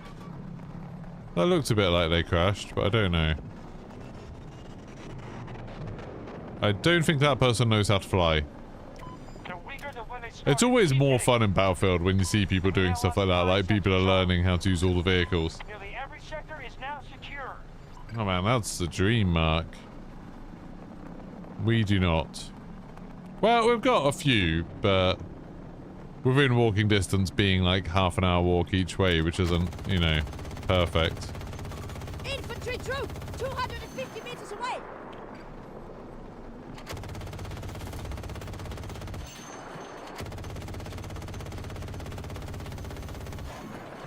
Just peppering the side of that with them.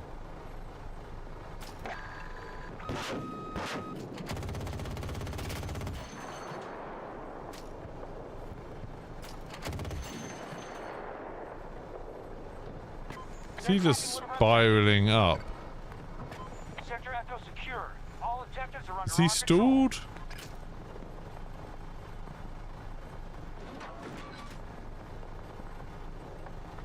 Here he comes.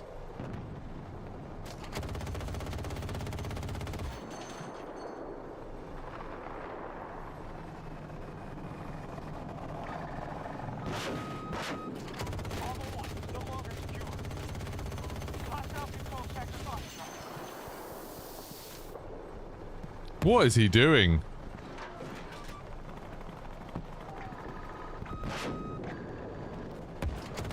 I think he's dead.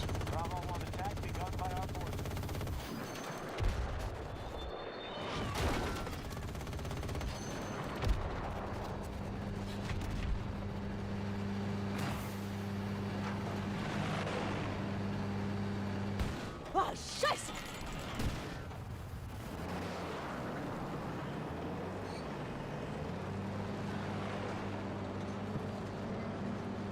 Well, that doesn't matter that much, what he just did. But... is he still throwing stuff at me?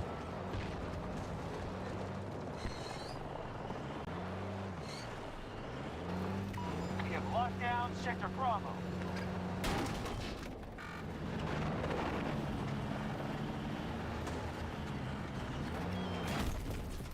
Oh, yeah, it's just getting RPG.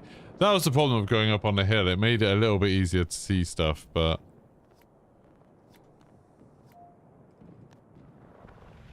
go with this guy up here.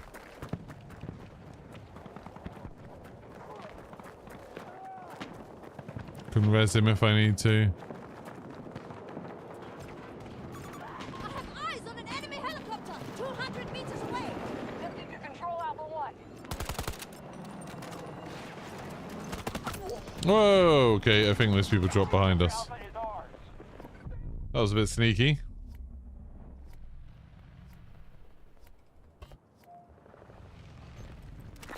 Do you do a lot of DIY, Mark? We've got a leak at the back of our downstairs toilet, which I need to get a plumber to come fix, but it's like, ugh. It's like one of those things where when you look it up online, people are like, oh, it's super easy to fix, and that sounds great. I don't know where that guy was that killed me. That sounds great that it's easy to fix, but then you actually try and do the thing that they're suggesting, and it's like, there's no space. Like, there's no way to grab hold of the thing that you need to grab hold of.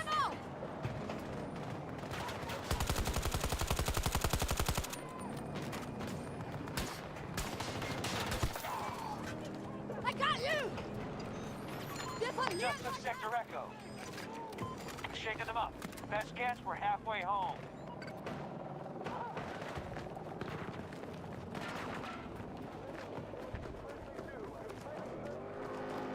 More ammo!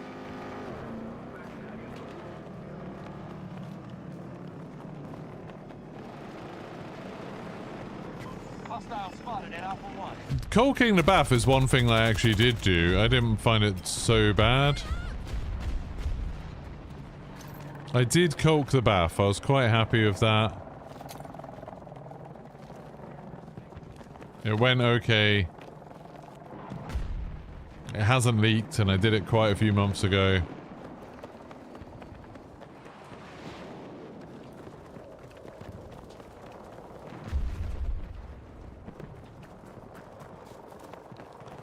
Yeah, I feel like I'm reasonably capable. There's not much I've tried and then I just haven't been able to do it. But I just don't have the experience at all. And so it's like, when it's something really important, you know, like water leaking, I'm like, oh, I'd rather get someone who knows what they're doing to do it. And also, I know, like, when I do it, it won't look very good. But with this toilet leaking thing, it's really annoying. 'Cause it's just like, you just can't get a grip on it. There's a thing that I think I need to tighten, but I can't grip it at all. Because it's like huge and in a very awkward place.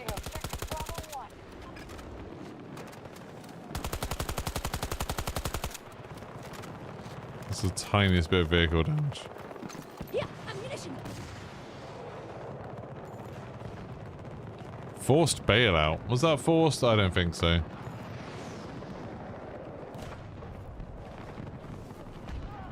You do need to get in the bath as you do it. This is good advice.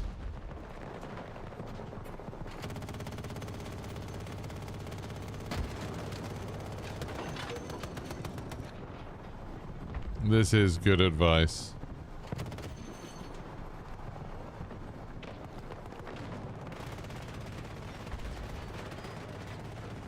We now control more sectors than them. Keep it up. We are winning this by quite a lot.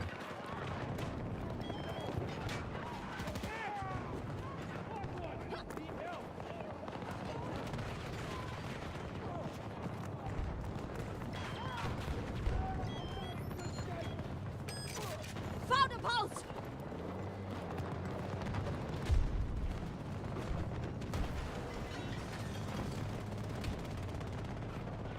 Hmm. Tango is Yeah, I've had that a couple of times where there's been some things like with like painting the fence. Allies are engaging at Echo 1. Like painting the fence where I was like, I started doing it, it was like, oh my god, this is taking so long and it's such hard work and I'm making such a mess that I just kind of gave up.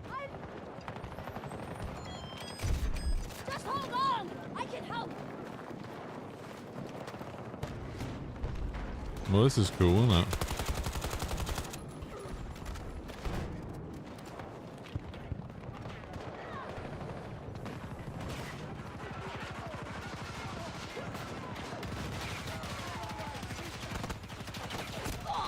That guy, I should have shot that guy. This is Conquest, yeah.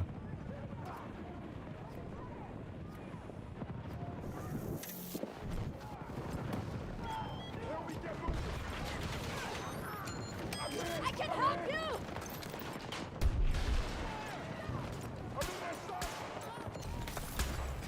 Allied forces control Sector Echo.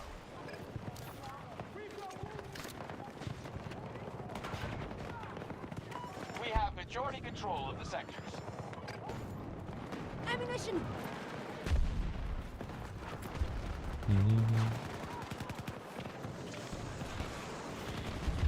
Sector Delta has been conquered by the enemy.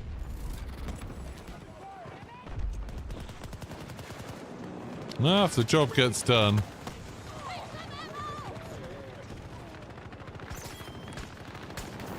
This should help! Reloading! Back down! The hot back! I get you moving! Hold on!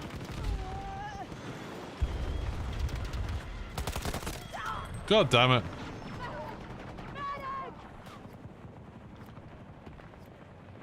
That Avancy.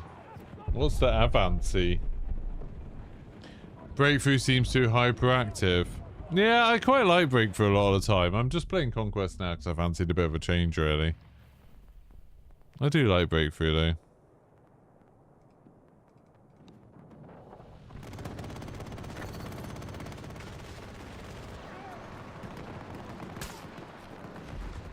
Reloading!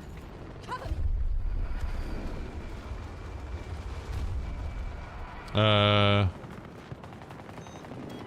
Friendly down! Breathe in! I've got you! Why did I not get that revive?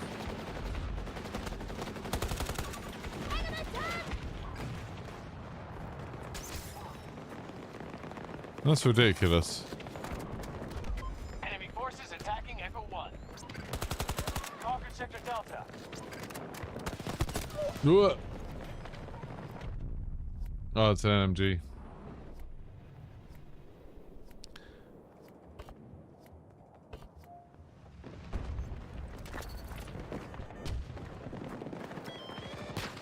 Yeah, we've had a bit of a problem with the house lately, where it's like we've had a couple of things that have leaked to do with the bathrooms, and it's like, oh, we really need to get this sorted. Why am I upside down?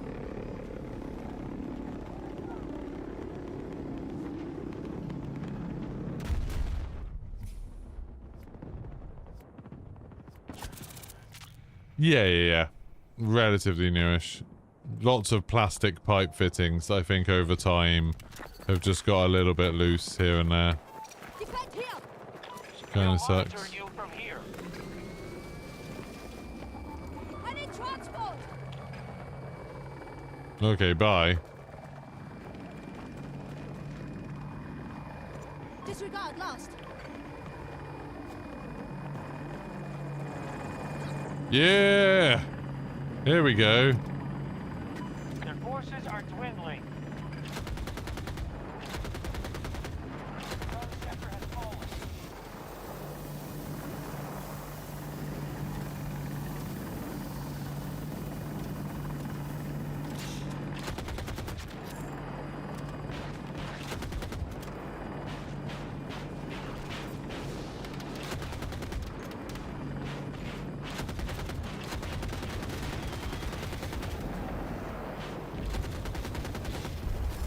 Got it. Nice.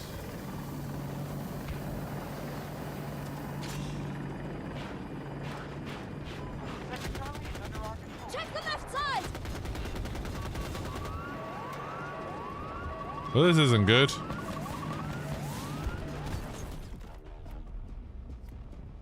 Bloody flat cannon. Yeah, that's really good. Are we the second owners? I don't know, second or third. We were just forced off Alpha 1.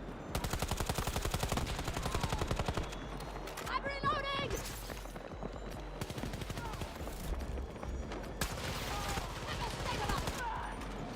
Wir verlieren, Leute!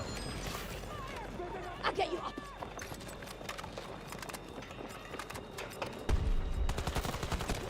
No, how did I not get him?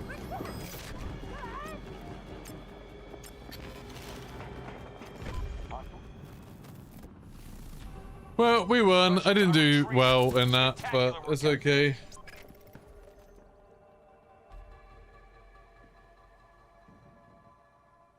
What do you think he's trying to do? It is a weird thing to spam, isn't it? I'll get rid of him in a second, but... You know, he gets the chat rate up.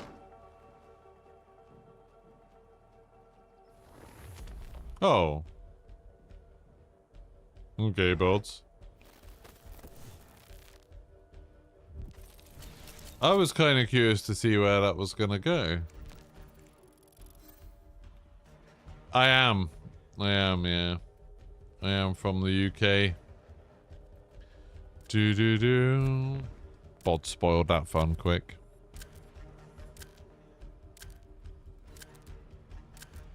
I wonder what that was about.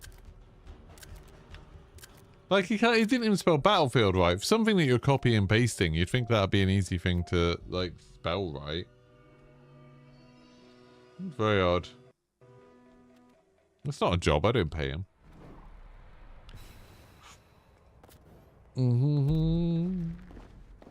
Ready. Auf geht's.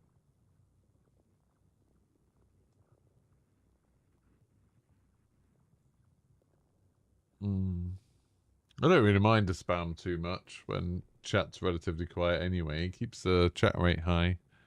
Especially when it's something weird like that.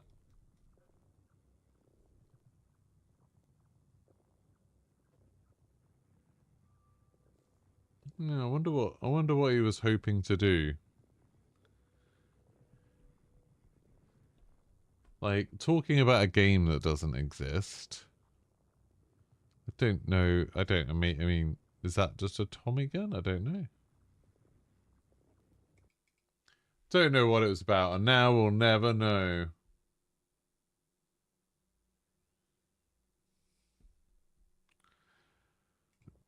My accent sounds a little different from other UK accents you've heard. A bit more bourgeoisie, but also grimy. Yeah, I don't really have much of a regional accent. Pretty neutral. No, there's no Bad Company 3. I don't think there will be a Bad Company 3.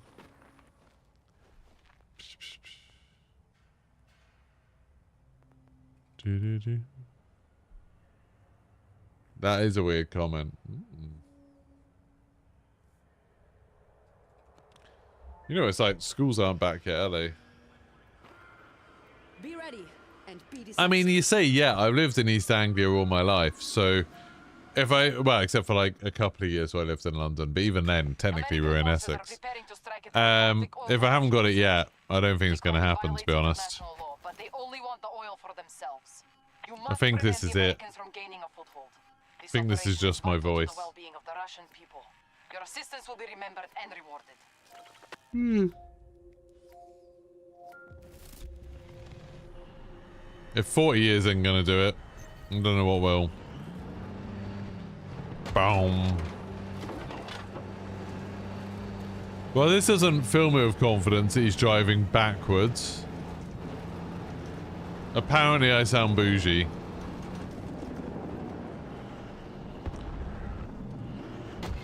This guy's just going for... Barrage missile. I don't know this. What's this do? That's kind of cool. Sector is under American command.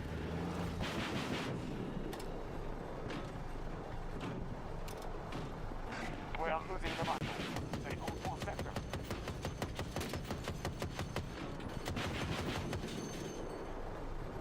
I mean, that's dead. Those things do not last long, do they?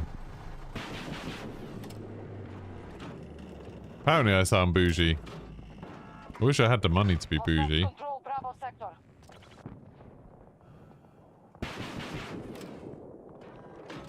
Has this guy got out? What, did he just quit or something?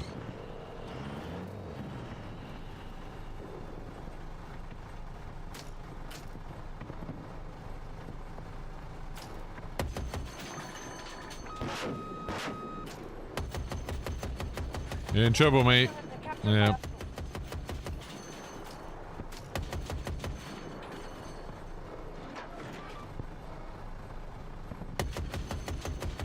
Oh, that just crashed. It's much more fun being anti-air when you've got some decent anti-air to fight against. We control Charlie sector.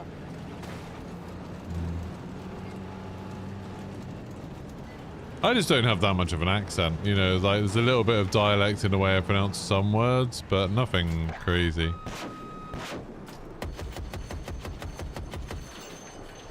This strategy is not working. Hostiles control more sectors than we do. Hostiles assaulting Alpha 2.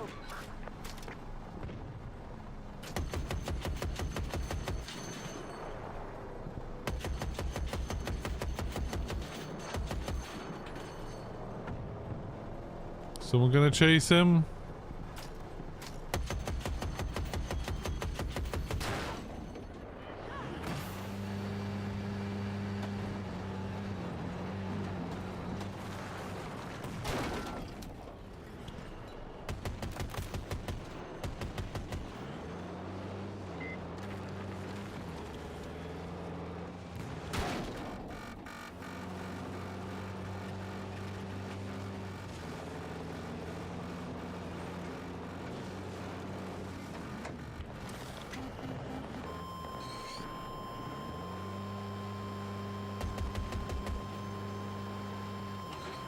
Who's bloody designating me, really?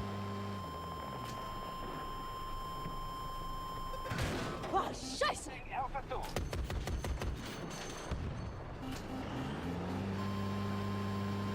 So that guy.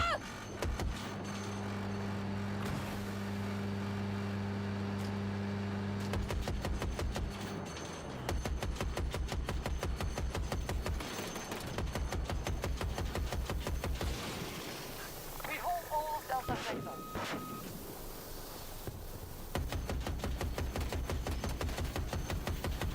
Our plan is effective. We hold more sectors than our enemy.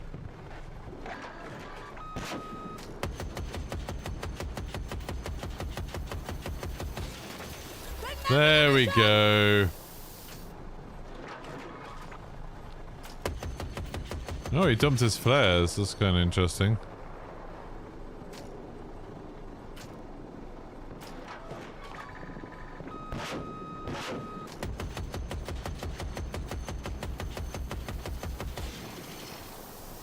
He panicked a little bit.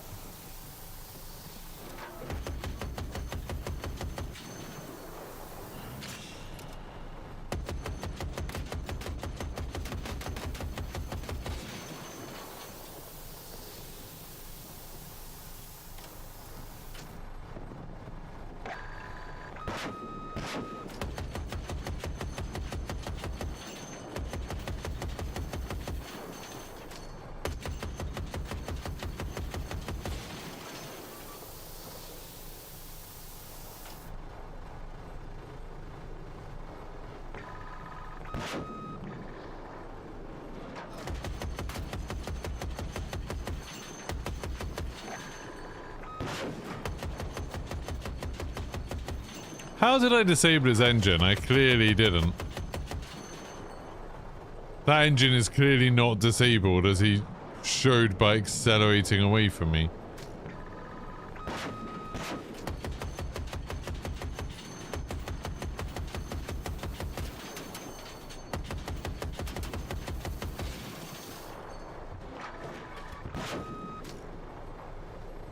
Come on.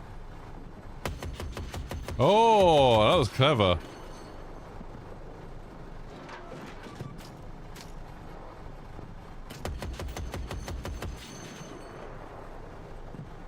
You don't know if any Battlefield beats Battlefield 3.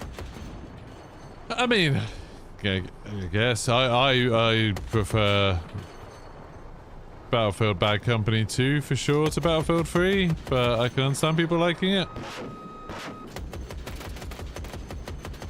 Oh, there we go. There's another jet down.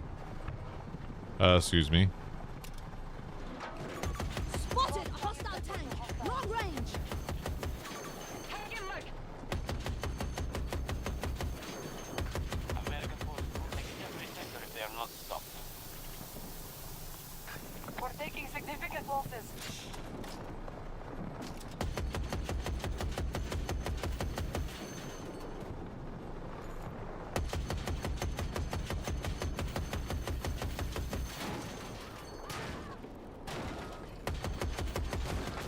Let's go!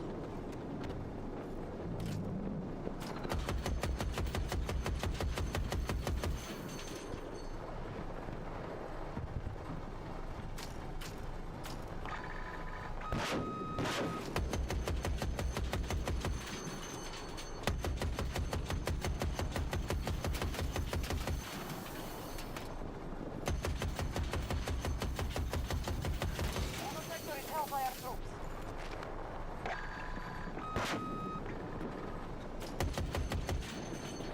We control most sectors on the battle. Oh, he's in some trouble now. I've done quite a lot of damage this time.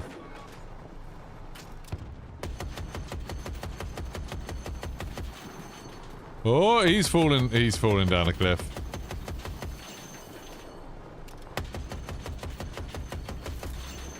Yeah, there we go.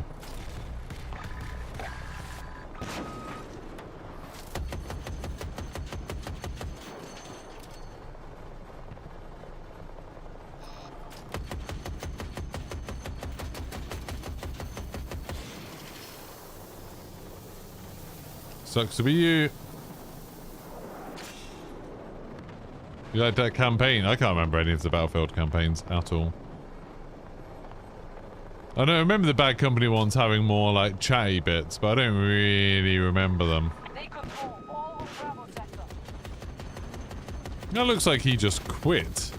This is good! Oh no, he didn't. I don't know what he did. Someone disable him? Whatever happened, it went badly for him. Hostile. Significant distance.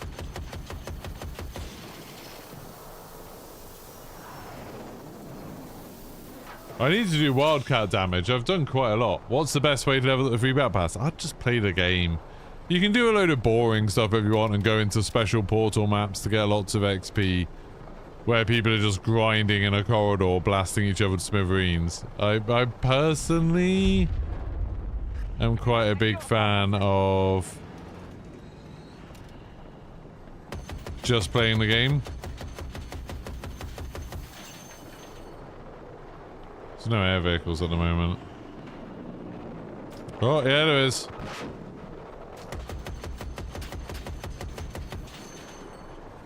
Come on, let me lock onto you.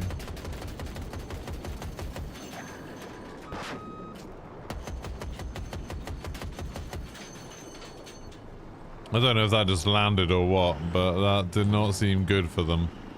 Whatever was going on there did not seem great. Helicopter or something miles away. I didn't get a damage assist. I thought that thing would have been like toast.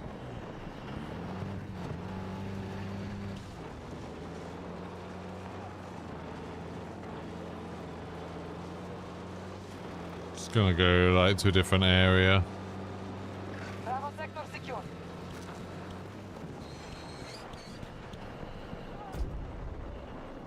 That's too far away, I think. We now control more sectors than the enemy.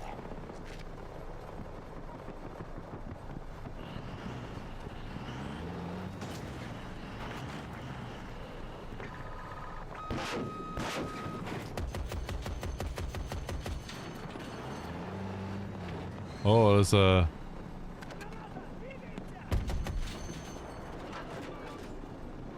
Enemy moving on Alpha 1.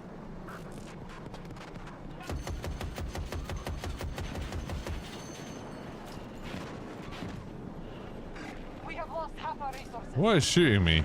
Or trying to shoot me? It's not doing a very good job, but I feel like something is having a go. Someone in front!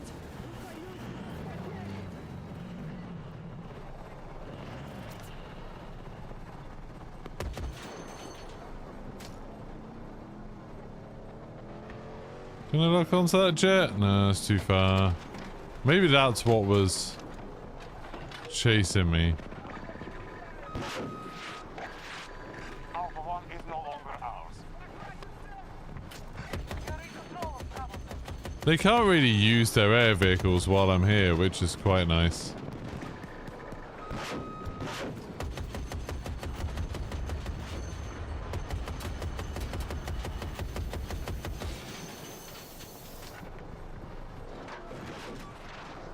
If they work together, they could be quite scary, but so far they are not.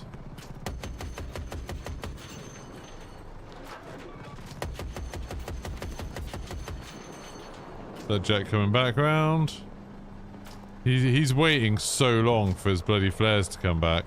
I'm just gonna fire one rocket at him so he has to fly away again once he gets close. If I can find him. He's gone behind the smoke now, actually. Is that smart? Maybe that's smart.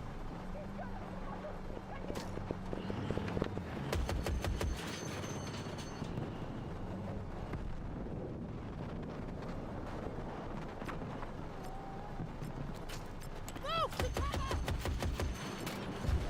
Damnation! Objective secure. Alpha sector under control. He's flying away. They all fly away. They all get scared. The battle goes well. We have conquered more sectors than our enemy. Oh, did I? Oh, okay.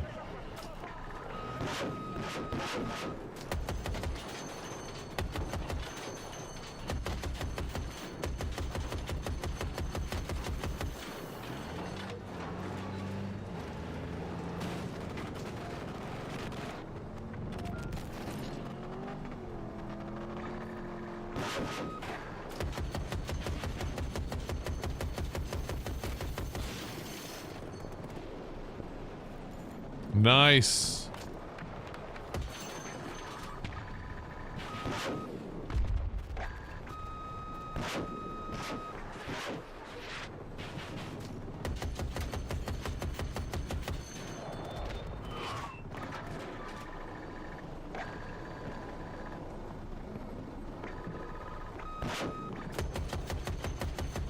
I think you're in trouble, mate. I think he's in trouble.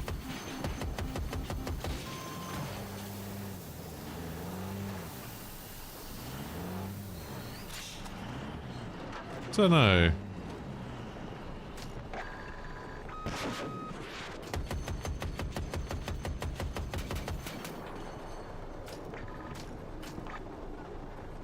He just fired his flares, so hopefully he's used them up now.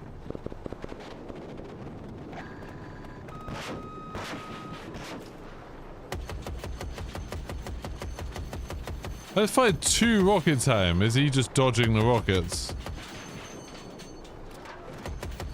It's very frustrating. Alpha 2 is under attack by the enemy.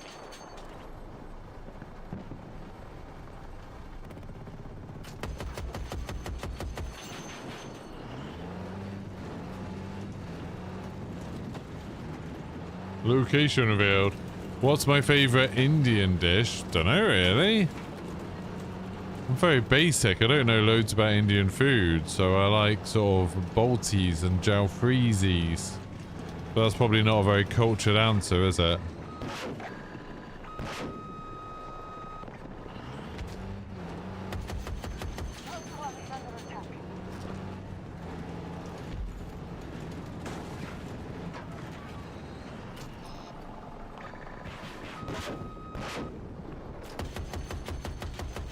One of our objectives is no longer secure.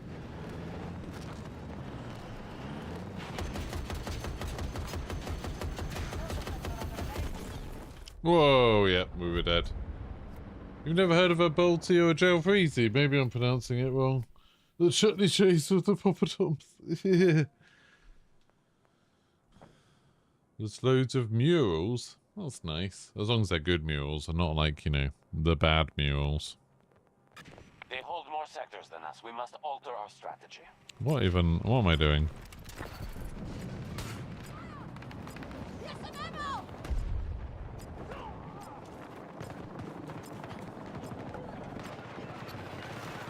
Oh my god, did you just really... Initiating an attack on Bravo 1. Alpha sector now secure. Your ammo!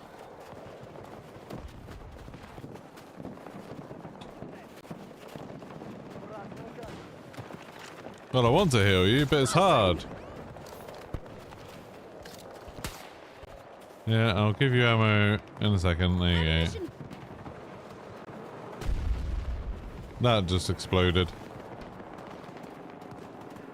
Spicy lamb vindaloo. You know, I've never actually had a vindaloo. I don't really like lamb either.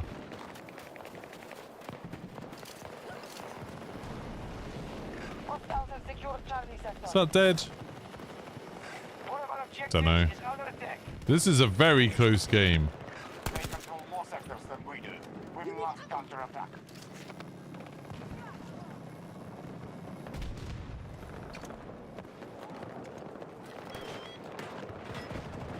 Delta sector is in our hands.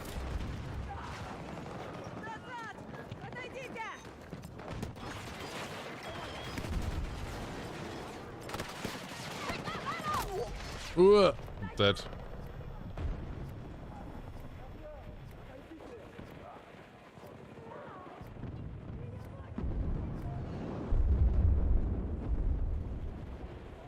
I refuse to believe, Elon, that you've never heard of a Bolty or a Jalfreezy. We have secured almost every sector. Unless you're making a point that I'm pronouncing them wrong, which I might be.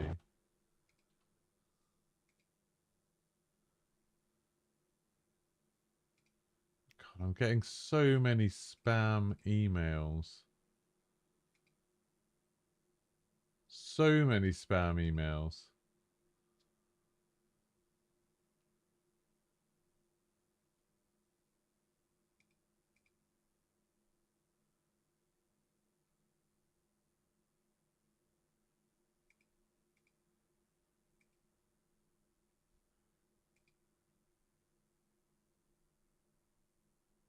Just want to delete those. I just want to block all of these kind of emails. I'll just delete them for now. Like, it's just started recently. I get so many emails that are like We have captured pretending to be looking for sponsorships. Objective Bravo 1 has been lost.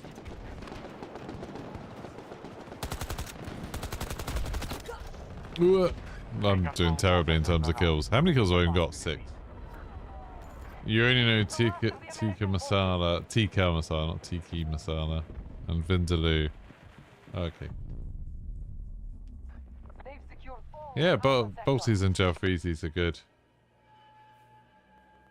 I don't know, Bolties and Jalfreezys are just like tomato-y curries. They're not particularly spicy. We are about to attack Alpha 1. Am I crazy here?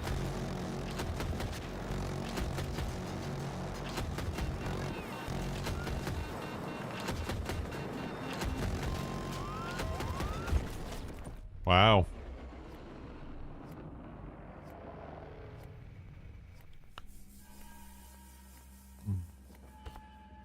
I feel like I've always had something against chicken tikkas ever since I found out it was a Scottish dish. No offense to the Scots out there, but you know what I mean? It's like, it feels like if I'm having an Indian, I should be having an Indian, not like, not something Scottish. It is, yeah.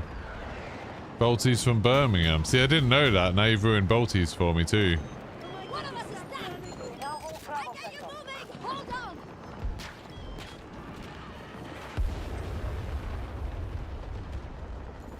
We won't do a takedown on this guy.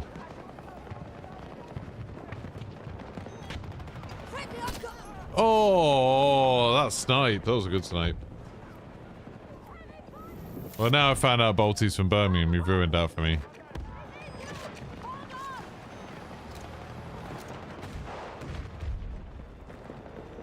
I hope you're happy. Hostiles control Charlie 2. Oh, it's so close.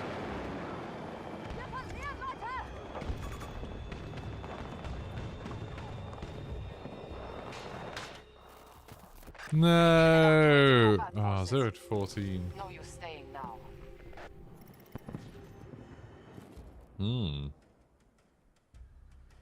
The UK has great Indian food. We do. It's one of the best things about the UK. On all my travels, one of the best things about the UK is just the diversity of the food. Like, you can get really tasty Indian food, or Chinese food, or American food, or Mexican food, or Brazilian food, or Lebanese food, or Syrian food, or Japanese food. You know, and it's like probably not as good as it would be in those places, I'm sure. But it's nice. Our versions of stuff is nice. Like, our version of Chinese food's nice. Yeah, we get this burritos and stuff are quite big at the moment. They used to be like sort of, it's always been a thing in British cooking, like British restaurants and stuff. Like, Mexican restaurants have always been a thing. But I feel like, I was talking to my wife about this the other day, that it feels like over the last 10 years or so now, it's like really easy to find burritos and stuff like that. It's nice. I bet our Chinese food is nice. Yeah, I mean, our Chinese food is terrible for you. Like, really bad for you. But Chinese takeaway is super nice. It's weird how, like, when you have English food, I feel like I think a bit more. You know, you have, like, sausage roll or something, you think, oh, this is bad. Like, this is really sort of lots of calories. This is quite bad for us.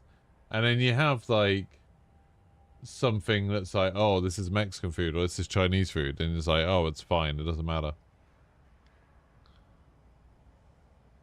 The food you posted on Instagram the other day looked really good. Yeah, Cafe 33. So yeah, like Cafe 33, it's been a place in Norwich for a long while. There's just does like really nice breakfast food.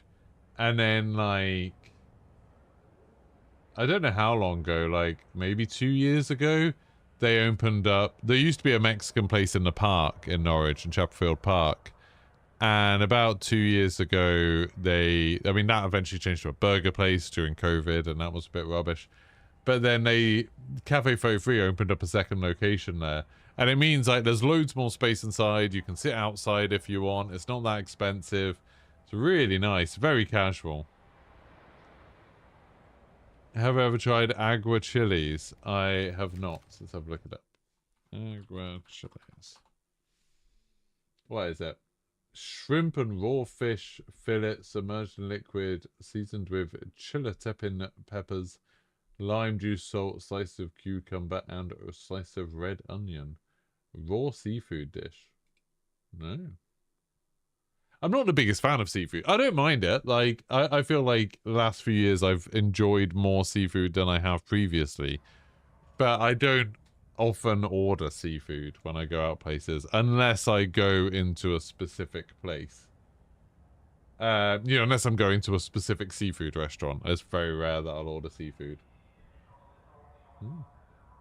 You know, like in Japan I'll have sushi and sashimi and stuff, but yeah, I don't think I'd want raw shrimp for sure. +1 for pomegranate seeds. Yeah, that I've forgotten what a meal I had in Cafe Fofio. It's like shakshuka. Yeah, shakshuka I had, and that was like it's like eggs and in tomato sauce basically with a load of other stuff in it.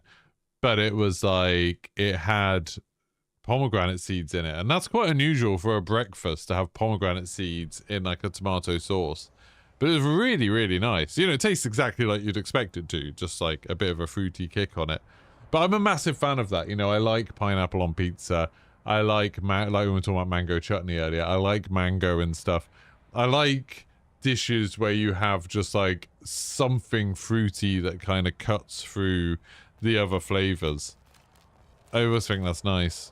I'm not like the biggest fan of like citrus flavors in cooking. Like I'm not the biggest fan of having lemon juice on stuff or oranges and stuff like that. But yeah, like tropical fruits, mango, pineapple, pomegranates, stuff like that. I find I really like it. Yeah, and a salad. Yeah, it's good.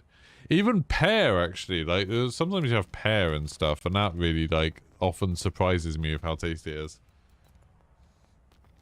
God, I've only made 2.5 things progress today. I mean, I suppose there is a long time left. We've got 42 days, so if I do this like a lot, I'll obviously be done. And we've got all the missions, like the next set of missions come out in a few hours. So I'm sure that'll be fine. But when's it say? When's double XP end? I don't know when, how you know when it ends. I don't know. Probably gonna stop now. I enjoy Battlefield 2042, but I feel like I can't play it for super long. Like I get a bit sort of fried with it. It's interesting with your profile. It doesn't seem like you can tell. It doesn't seem like there's an easy way to tell like your stats. Is that not a thing? Oh, it's stats. There's literally a stats page. Oh, my kill death is over 1. That sort of surprised me. It's only 1.3, but that sort of surprised me. I was just thinking, like, I had an idea yesterday. We'll talk about this now. Because this sort of thing that I'd make a video about it and no one would watch it. So I'll talk about it now. Double XP's ending in 2 or so hours. Okay. I had an idea yesterday of how I would save COD. If I was in, what will I do when it's complete? By the time it's complete, it'll be time for, I'll be going to Florida. I go to Florida in like 3 weeks, 2.5 weeks. And then I'm there for 2 weeks, so I'll be away for 2 weeks. And then when I get back, there'll be like Borderlands 4 and then Battlefield. So I'll have stuff to play then. So I'm basically going to be playing Battlefield 2042 until then. Unless Call of Duty releases something amazing.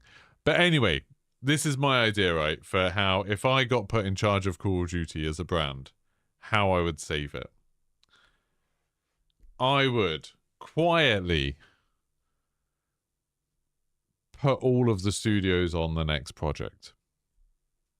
Wouldn't tell anyone, but maybe leave like Raven or someone maintaining Warzone a little bit. But like really everyone would be on the next project and it would be a new engine, maybe Unreal Engine, maybe, you know, ID Engine, whatever. Just a new engine. Not because there's something necessarily wrong with the Call of Duty engine, but more to make a marked difference, to make a generational gap. It's like, okay, the next game, it's not going to support Xbox One and PlayStation 4. It's going to look different. It's going to feel a little bit different. Because we are doing a whole new, like, it's a completely different engine. Like I said, I don't really care what the engine is. Anyway, so the studios would be quietly working on that. And I'd get them to work on that for, like, you know, a year or so. And then, and that year would be bad for Call of Duty. This year would be the perfect year to do this. Because obviously there's going to be a lot of attention on GTA 6. So this year would be the perfect time to start this project. Then, after a year or so of working on it, once you've got a couple of little snippets, you know, vertical slices of what you think the next game's going to look like, and I'd maybe make the next game like, you know, current day warfare, but do a twist on it in terms of theme and stuff and make it a more, kind of like the Modern Warfare games, but make it a bit more of a focus on like erring towards the Rainbow Six side of it. You know, erring towards the, okay, special forces infiltrating a base. Like, that's gonna be the Call of Duty thing. It's special forces infiltrating a base. Because I think that's, campaign-wise, that's where the best missions come from. But anyway, so that would be the focus. And then in a year or so, once you've got these vertical slices and stuff done, do a really funny video. Like, do a video where Call of Duty takes the piss out of itself. Not with the replace or anything like that. Like, literally completely abandoning the old storylines, the old characters, the old ways of talking. And they should be like you could start it off with, you know, those American infomercial voices where it's like, look, we heard you.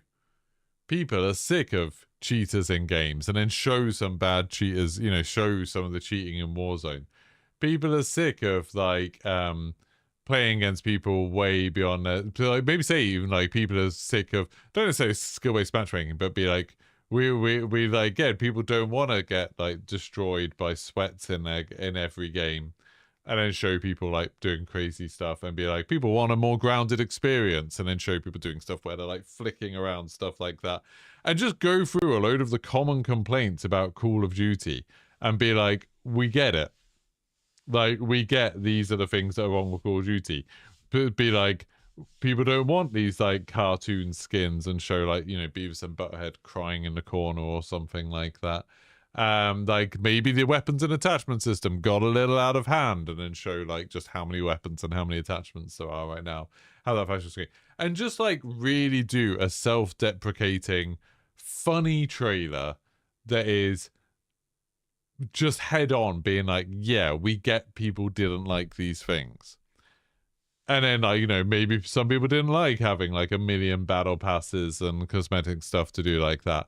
And then say like, so we're turning over a new leaf. We're starting a new generation of Call of Duty. And just show a couple of seconds of gameplay that's super polished to tease people. But it would look crazily different, like really sort of high-end graphics. It would be much more sort of like grounded and gritty and stuff like that. Like, kind of like, I'm imagining like that first Rainbow Six Siege trailer, you know, where they're attacking the house and everything looked like, you know, really intense, really interesting. And they'll be like, and then just in the trailer be like, this isn't the Call of Duty you had in the past. Like, this isn't the, like, this isn't a continuation of Call of Duty. This is something new. And maybe even change the name, I don't know, but like do something, no, maybe probably still stick to Call of Duty, but be like, this is the second generation of Call of Duty. You've had like the first generation of Call of Duty, this is the second generation. We're working on it, it's going to take us some time, but we'll be back. And then make it so each studio is working on a different type of Call of Duty. So you've got like maybe Infinity Ward working on these kind of intimate Rainbow Six-y type ones. Maybe have Sledgehammer working on a more sort of grand, you know, your parts of invasions, you know, where they've got like bit large scale stuff, because that tends to be what they do well. And then maybe have like the Treyarch working on more of like solo operative, you know, solo story, like CIA agent behind enemy lines kind of thing still. So still like the heart of what they like. Maybe even have Treyarch doing slightly weirder stuff, like slightly more supernatural stuff still.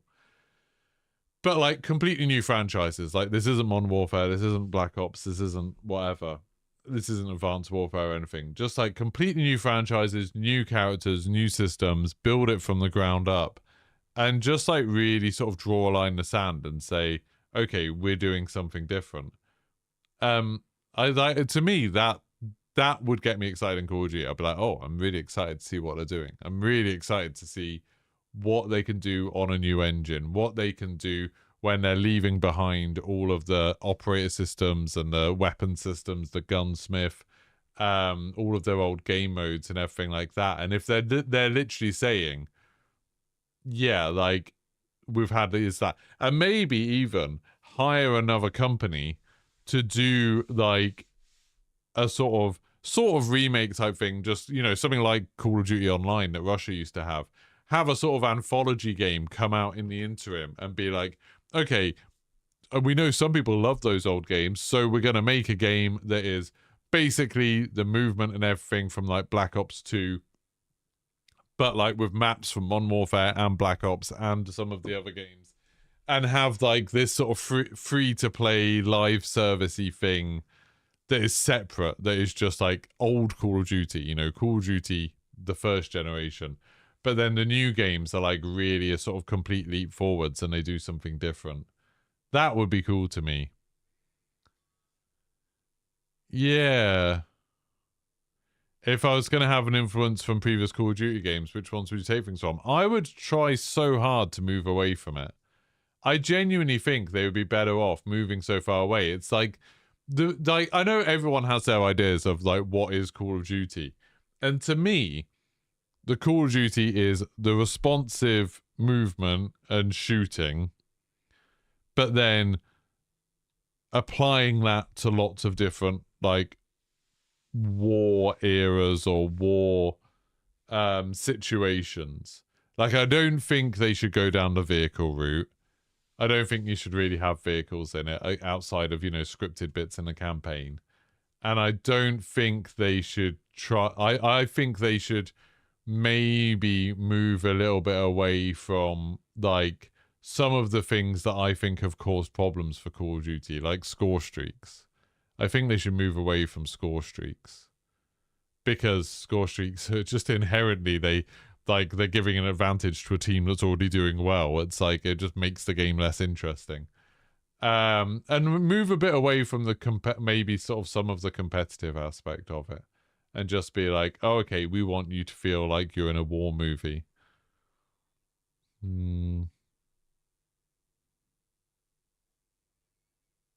Yeah.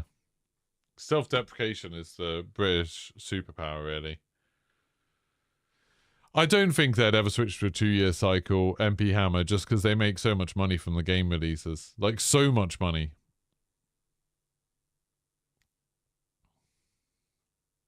But Bloodline, maybe that's what's time for a change. Maybe part of the reason not everyone, but you know, part of the reason Call of Duty's been struggling might be because COD does feel so much like COD every year. Like, I get what you mean, like, in the past, in the early days of Call of Duty on console, from like Call of Duty 2, the big thing, I think, that separated Call of Duty from nearly every other first-person shooter was that COD was always 60 frames a second.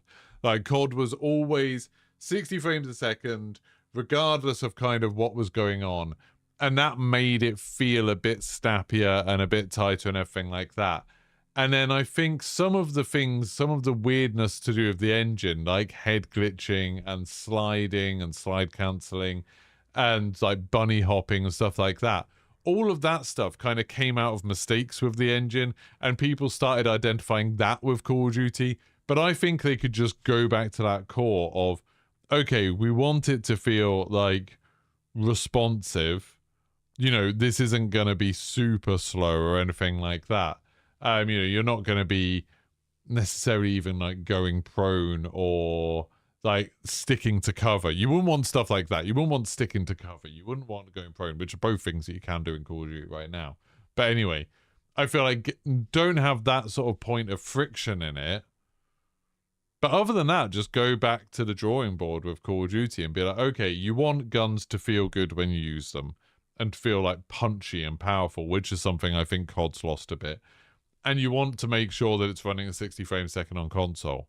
And beyond that, like, do something new.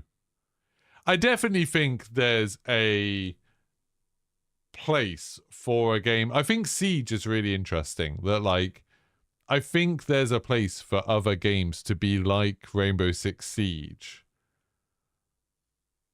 but to feel more like Call of Duty. You know, this idea of it being very tactical, of you knowing the maps well, of having to, like, you know, you've got a clear objective and you're trying to, like, work with a team to get an objective done. I think that's really interesting. And I don't think there's many, you know, there's sort of, you could argue there's, like, Ready or Not.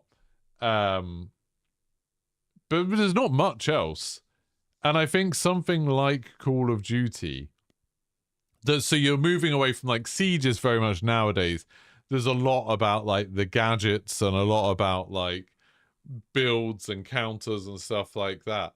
And I think you could have something that's Call of Duty, a bit more, like, focus on, instead of gadgets and stuff, it's a bit more focus on the pure gunplay side of it. I think that could work really well. The drag revive's so good. Yeah, intuitive's a good word for it. Like, Call of Duty's very intuitive. And I think it's less intuitive now than it ever has been, because the gunsmith is so bloated, and tacticals and EVs so bloated, and score streaks and perks and all that sort of thing. But I feel like if they did like a proper new thing, it's like you could literally just no more perks, get rid of the perk system completely, cut down the idea of gunsmith to just, okay, you have a gun. I've always said this, that Call of Duty should have the gun customization. I think should be limited to, do you want to put a suppressor on? What sort of scope do you want to put on? I don't think you need any more than that. Scope and suppressor or not. And suppressors make it so it reduces your range and bullet velocity a bit. So, you know, the gun is less powerful, but you're quieter. That's it. And, like, I think they could do a lot of really brave things, like do a game without the minimap. You know, get rid of the HUD as much as possible. That could be a new direction for Call of Duty. It being like, okay, we want to make a game as immersive as possible. No more HUD. Everything is somehow displayed to you in the game world. You know, like whether that's callouts, whether that's, colored smoke or whatever. No, I don't think you need extended mag. I think extended mags are a bad thing because basically everyone uses them. You know, not many people are going to pick a 20-round magazine when there's a 40-round magazine available. And whenever you've got like a choice like that in the gunsmith, it's like, why even have that choice? Because everyone's going to want a thing. It's like, you can get an underbarrel like grenade launcher that's kind of okay, or an underbarrel shotgun or anything, or you can put something on that reduces your recoil massively. Everyone's just going to choose to reduce their recoil, and that's what happens. Payday should be succeeding at this point, but mismanagement by the Punisher screwed it. I couldn't believe how bad Payday 3 was. We played through most of it. I think we did like half of it in a stream just before it came out, and I was shocked at how Payday 3 they messed that up. What would I do with Warzone? End Warzone. I get rid of no more Warzone or DMZ or ranked or anything like that. Like everything would be a fresh start. I think, like, make the core game good, which I think is what Battlefield 6 is doing, like, kind of simplifying stuff, make the core game good, and then start worrying about everything else. And I think, you could still have a sort of Battle Royale game, but I think, to me, the crux of a Battle Royale that Warzone has got wrong and Apex has got wrong is that one person wins. I think they've dabbled with the idea of having other win conditions, and I think that's what they need. I think I would roll the idea of DMZ and Warzone in together, so it's like, yeah, some people want to be the last team surviving, like they were in DMZ and like they are in Warzone, but lots of teams go in to get a mission done and then get out again, like make extractions possible. So it's like, yeah, you can fight to be the very end, or once you've done your missions, you can just get out. And then you're fine. You're done. I think that would make the games much more dynamic and much more exciting, personally. You think one people a lot of dig into, though, is the weapon building and variety, but having a long list of attachments, which most aren't good, has been annoying. See, yeah, I mean, it's obviously, this is why I would never be like saying to a developer, you should do this, you should do this. This is just like what I would like. If I was in charge, this is what I would do. But, like, I personally don't know anyone who cares about the weapon building in Call of Duty. Like, I just, none of my friends care about it. Everyone I know treats the weapon building in Call of Duty as a chore. It's like, oh, if you want your gun to be good, you got to work out what's the meta gun, look it up somewhere, and then look up a build somewhere and put that build on.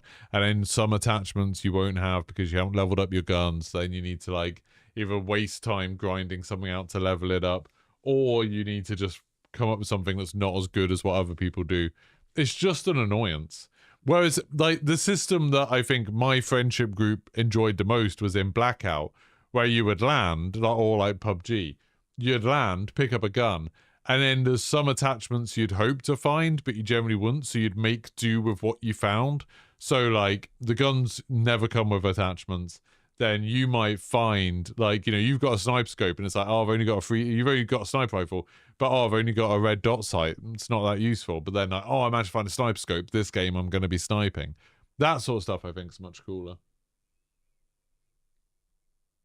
Yeah, exactly, Afterlife. That's what I mean. I genuinely think suppressor or not, and then sights.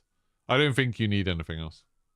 Different ammo types is just, to me, that's nonsense. Like, it's just, I've never really liked in games where the people you're fighting might have some kind of advantage that you can't know to counter because you don't know they're using it. You know, when you're playing Warzone, you don't know what ammo types the enemy's using. You don't know whether they're using a foregrip or not. You don't know whether they probably even whether they've got like an extended mag or not. Like, none of that is something that changes the way you fight them. Yeah. I think, like, whereas if, like, the guns had a stronger identity because there wasn't all the attachments, you'd be like, oh, okay, that sounds like he's got an AK, so he's actually not going to be that accurate. I can probably move from cover to cover and keep my distance from him, and he won't be able to do anything. Or, oh, okay, that sounds like he's got an MP7, so he's going to shred me if I get up close. But if I, you know, stay away, or, you know, something like, okay, that he's got something that's very slow firing. He's got like a marksman rifle. If I can get up close, he's going to be struggling. Like, that would be that's much more interesting to me. And I think that's how, like, that's one of the things that Apex did really well, that the weapons are so different, especially early on. The weapons were so different. The attachments weren't that much of a big deal. And it meant that, like, when you saw what the enemy team were using, that would change the way you fought them, and you'd be able to tell by, like, the color of, like, the laser beams and stuff like that. But I think that worked quite well. I think that's good. You don't know in PUBG either, but it works for that. But in PUBG, the attachments aren't such a big deal. And again, you have to find the attachments. I think, like, in Call of Duty, the attachments are so huge. Like, they make such a difference to guns and the way and the stuff you're doing. In PUBG, it's like, yeah, you need to find them, and then, like, maybe they'll have a better scope. Like, maybe they'll have a little bit less recoil on their guns, but it doesn't really change the guns that much. Yeah. Yeah, it's easy to tell if someone's got a good scope, because if they're hitting you, they've probably got a decent scope. But to you, DMZ was the real first properly unique thing they'd made in years. They had something to work with and they let it slip away. I don't think it's that they let it slip away. I think it's that it didn't do well. That's always been, like, the thing with DMZ. I've consistently, like, I've talked about this loads of times, but, like, with Call of Duty, I think the zombies audience is very similar to the DMZ audience in that they're always like, oh, this is really weird. Why isn't Call of Duty investing loads of money into this? And it's like, because it doesn't make them money. Like, you know, it's very obvious that zombies has been, like, more of, like, a passion project for them, and it's never really been worth the money they put into it. And you can see that because every single zombies game starts off with a lot of investment, as if they're like, oh yeah, we're going to try this, we're going to try and do it. And then by the end, they're cutting every possible corner they can because it's not worth them funding it. And DMZ, it was an experiment and it didn't work. Like, it didn't make them money. People didn't play it enough. I think there's some people who really liked it, obviously, but it's obviously not enough people. And maybe those people, the people who did like DMZ, weren't spending enough. Who knows? But yeah, like, I really think if we would know if DMZ or zombies was popular because they would be putting loads of money behind them. They just weren't. I was shocked with DMZ. Like, everyone I've spoken to at Call of Duty has made me think DMZ was pretty much a disaster. Like, they tried it. It was quite expensive to do. They almost immediately cut so many of the staff that were working on it because it just wasn't worth it. Like, there were so few people working on DMZ. And it's, you know, same thing with Spec Ops and the raids and fire teams and all of those extra modes. You know, the ones that work, Warzone, they stick with and they do a lot more for. Yeah, there's 2 guys making the missions for DMZ, yeah. They said that, you know, they did sometimes have help from other people, but it was like 2 people doing them. And when, you know, they did the missions like the one putting the bomb in the embassy, and they were like, yeah, that was like a crazy, like, that was crazy hard to get, like, permission to do that one because it involved other people having to work on it. Yeah. I just think the like online view of Call of Duty is always so weird because the people who talk about Call of Duty online are basically irrelevant to the business side of it. Like, it just doesn't matter. Like, you know, if you think every Call of Duty, there's probably how many copies did, let's say, the last year's one? Black Ops? No. What was the one before Black Ops 6? Was that Modern Warfare 3? That wasn't even a very successful one. 3 sales. Not that Modern Warfare 3. There we go. Reception. Marketing and release. Sales.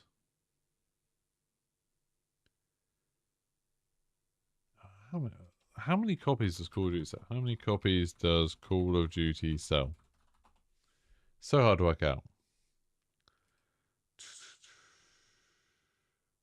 It's super hard to find out things like this. Oh, in October 2023, there were 100 million monthly active players across all platforms. 100 million monthly active players. That was 2 years ago.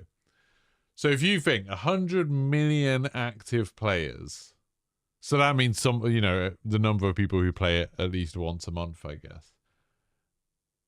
How many of those people do you think talk about Call of Duty online? I reckon maybe 1%.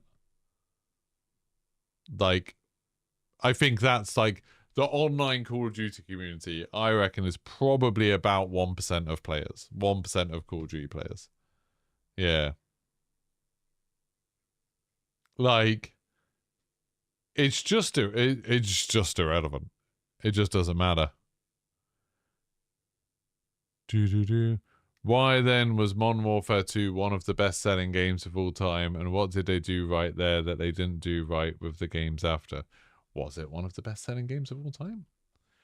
Best-selling games of all time. I'm looking it up. Best-selling games of all time.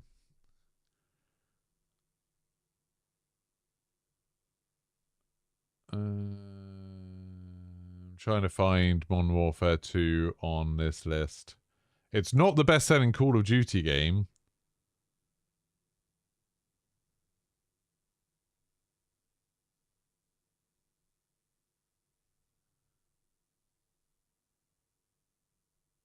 I don't think Modern Warfare 2 is... It's not on Wikipedia's list of the best-selling games of all time. Modern Warfare 2. And it's not near the top of the... Yeah, Modern Warfare 2 2009. How many people did COD Next see? No, like 250. 250 people.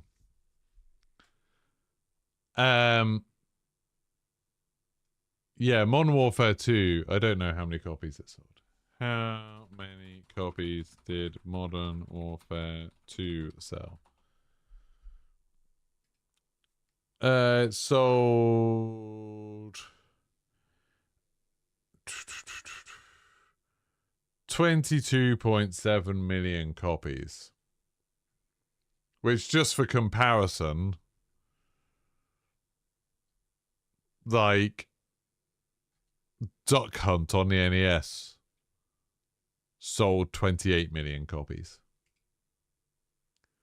So it didn't do badly at all, but it's not one of the best-selling games of all time. It's not even in that conversation. So, Jose Hernandez, I don't think Modern Warfare 2's the best example to use. The best-selling Call of Duty was... Black Ops 3.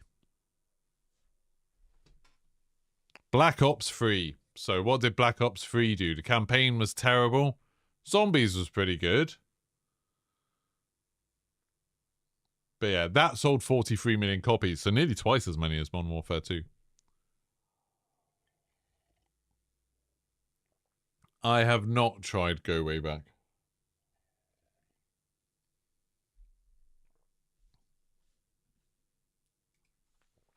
Go Way Back. Oh, I have heard of that Go Way Back. I'll request access to the playtest.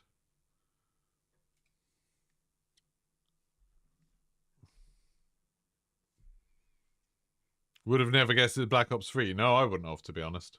I would have thought maybe like Call of Duty 4 or something. I don't know. But there we go. Feel like that has something to do with cross-generation thing. I mean, I doubt it, because like when a new generation comes out, they tend not to do, the new game tends not to sell that well. But yeah, it's Black Ops 3, and then 2 million behind it is Modern Warfare. That's the one I would have thought would be probably the highest. So, oh no, but Modern Warfare 2019 actually. So Modern Warfare 2019 is 41 million copies. I guess maybe the pandemic helped it and stuff. Then it's quite a big gap down to Black Ops 2 is 31 million. Then Black Ops is 30 million. God, yeah, the Black Ops series sells way better than Modern Warfare does. That's crazy. You sent me an invite to it. Oh, thank you. Oh, you don't need to. Bods, I pressed on the request access and it just immediately accepted me. Single player open world emergent survival roguelike.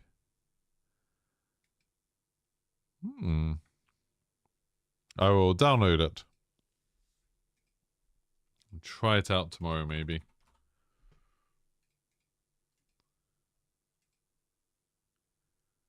Do you know when the playtest ends? No, it's alright, has he? I mean, I was surprised too. I was looking it up. But I'd be careful about saying like, oh, this game sold the most, so what did it do right? Because a lot of it is like, what year did it come out and stuff like that. You know, what else was out at that time? You know, the Oregon Trail has 65 million copies sold. That's crazy. You know, one game that really surprised me, I saw this the other day, was Human Fall Flat. Which, you know, that sort of puzzle game was sort of physics-based puzzle game. That sold 55 million copies. 55 million copies. More than the Overwatch, more than The Sims, more than Animal Crossing New Horizons, more than any Call of Duty ever. Human Fall Flat. Maybe Call of Duty needs to be more like Human Fall Flat. Maybe that's where they've gone wrong. Similarly, like Payday 2, 40 million copies. That's the same amount as Skyrim. More than Smash Bros. Ultimate, more than Tetris, more than Breath of the Wild. Payday 2 sold more copies than Breath of the Wild. That's just crazy. Crazy, crazy, crazy. There's a lot of really surprising stuff in here. Call of Duty Vanguard, not the most popular Call of Duty by any means, sold the same number of copies as Cyberpunk or Elden Ring. It sold more copies than GTA San Andreas. Call of Duty Vanguard has sold more copies than San Andreas. Just wild. More than Pokemon Scarlet and Violet or Sword and Shield. More than Super Mario World. That's crazy. Did Battlefield the game before? Yeah, maybe. I don't think that has as much effect as people say. I know people always go on about that with Call of Duty. People are always like, oh, Modern Warfare 3 was like amazing, but the only reason it didn't do so well is because Modern Warfare 2 was bad. And then the reason Modern Warfare 2 did so well was because of, I don't know, what came before Modern Warfare 2? Like Vanguard? I don't know. But yeah, I personally don't think that has that much of a impact. I think people more look at the game they're buying rather than just, oh, they liked the game before. If anything, I think, at least, again, this is anecdotal, looking at my friendship group, if a game in a series does really well, the next game they're almost less likely to buy it because they're still happy playing the first one. Whereas when the one game's bad, then the next game often, like, they're more willing to buy it because they didn't play it. You know, I think there's a lot more people that are more excited about Battlefield 6 because 2042 was bad. And it's just been so long since we've had a good Battlefield game. Whereas Black Ops 7, people who like Black Ops 6, I feel like there's going to be a lot of people looking at Black Ops 7 being like, why do I need to spend 80 quid on it if I'm already enjoying Black Ops 6 and it looks so similar? Yeah, I was talking about the old one as well, Hernandez. I was talking about the original one. It did not sell that well. Not enough to get into the top whatever list it is on Wikipedia of games. The OG Modern Warfare 2. The OG Modern Warfare 2 sold 22.7 million copies. So, less than all of those games. Yeah, Game Pass is good. Call of Duty games ranked by sales.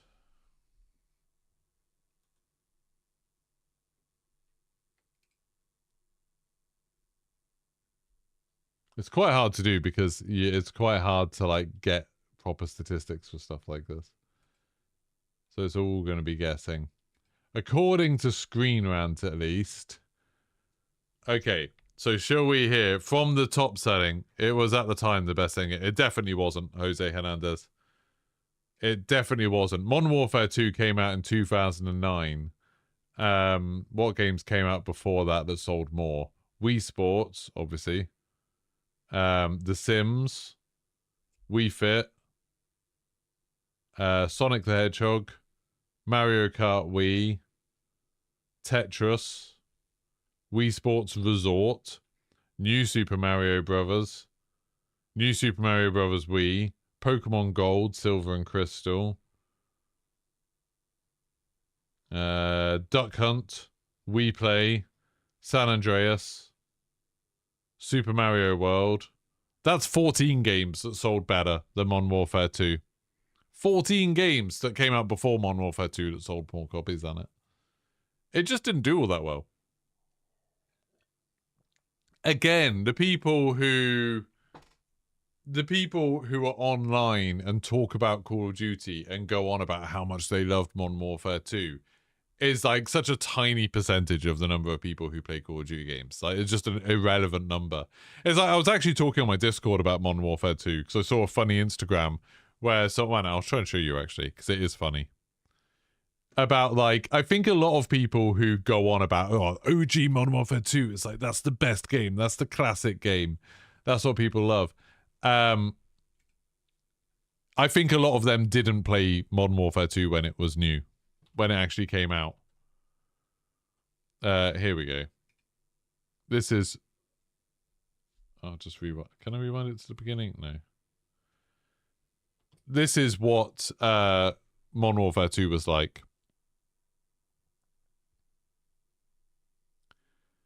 Do-do-do.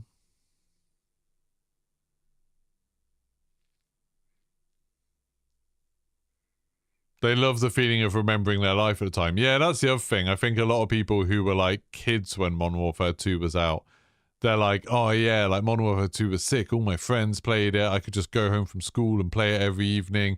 And I could get all of these crazy kill streaks. Because Modern Warfare, to me, Modern Warfare 2 was possibly the most sort of broken and unbalanced Call of Duty that they've ever done. Where there was just so many like exploits and weird glitches and stuff. Like we were saying in Discord, the spawn camping was way worse in that than it has been in a lot of more modern games. Like, it was kind of, at the time, it was kind of a funny game to play because of the way people were playing it. But it was like, yeah, not, if it came out now, people would be like, what is this mess? It's so bad. Yeah, see, we used to do that with Halo, Mark. That was the only time where we've had that thing like that where we used to take consoles to each other places. I remember, like, when this came out, I was teaching. I was already teaching by the time this came out because I'm old. And I remember kids talking about it, and they were bragging about how their crazy kill streaks they got from playing on, like, Shipment or something.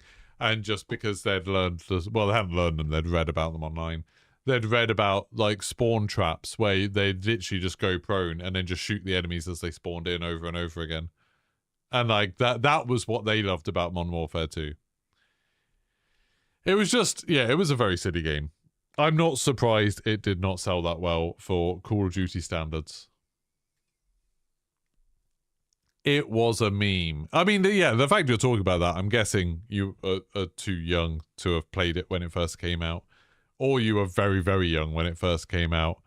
Yeah, it was a meme. I personally prefer, like, fun games that are solid experiences. But if all you're looking for is a meme, then you can get it with Call of Duty.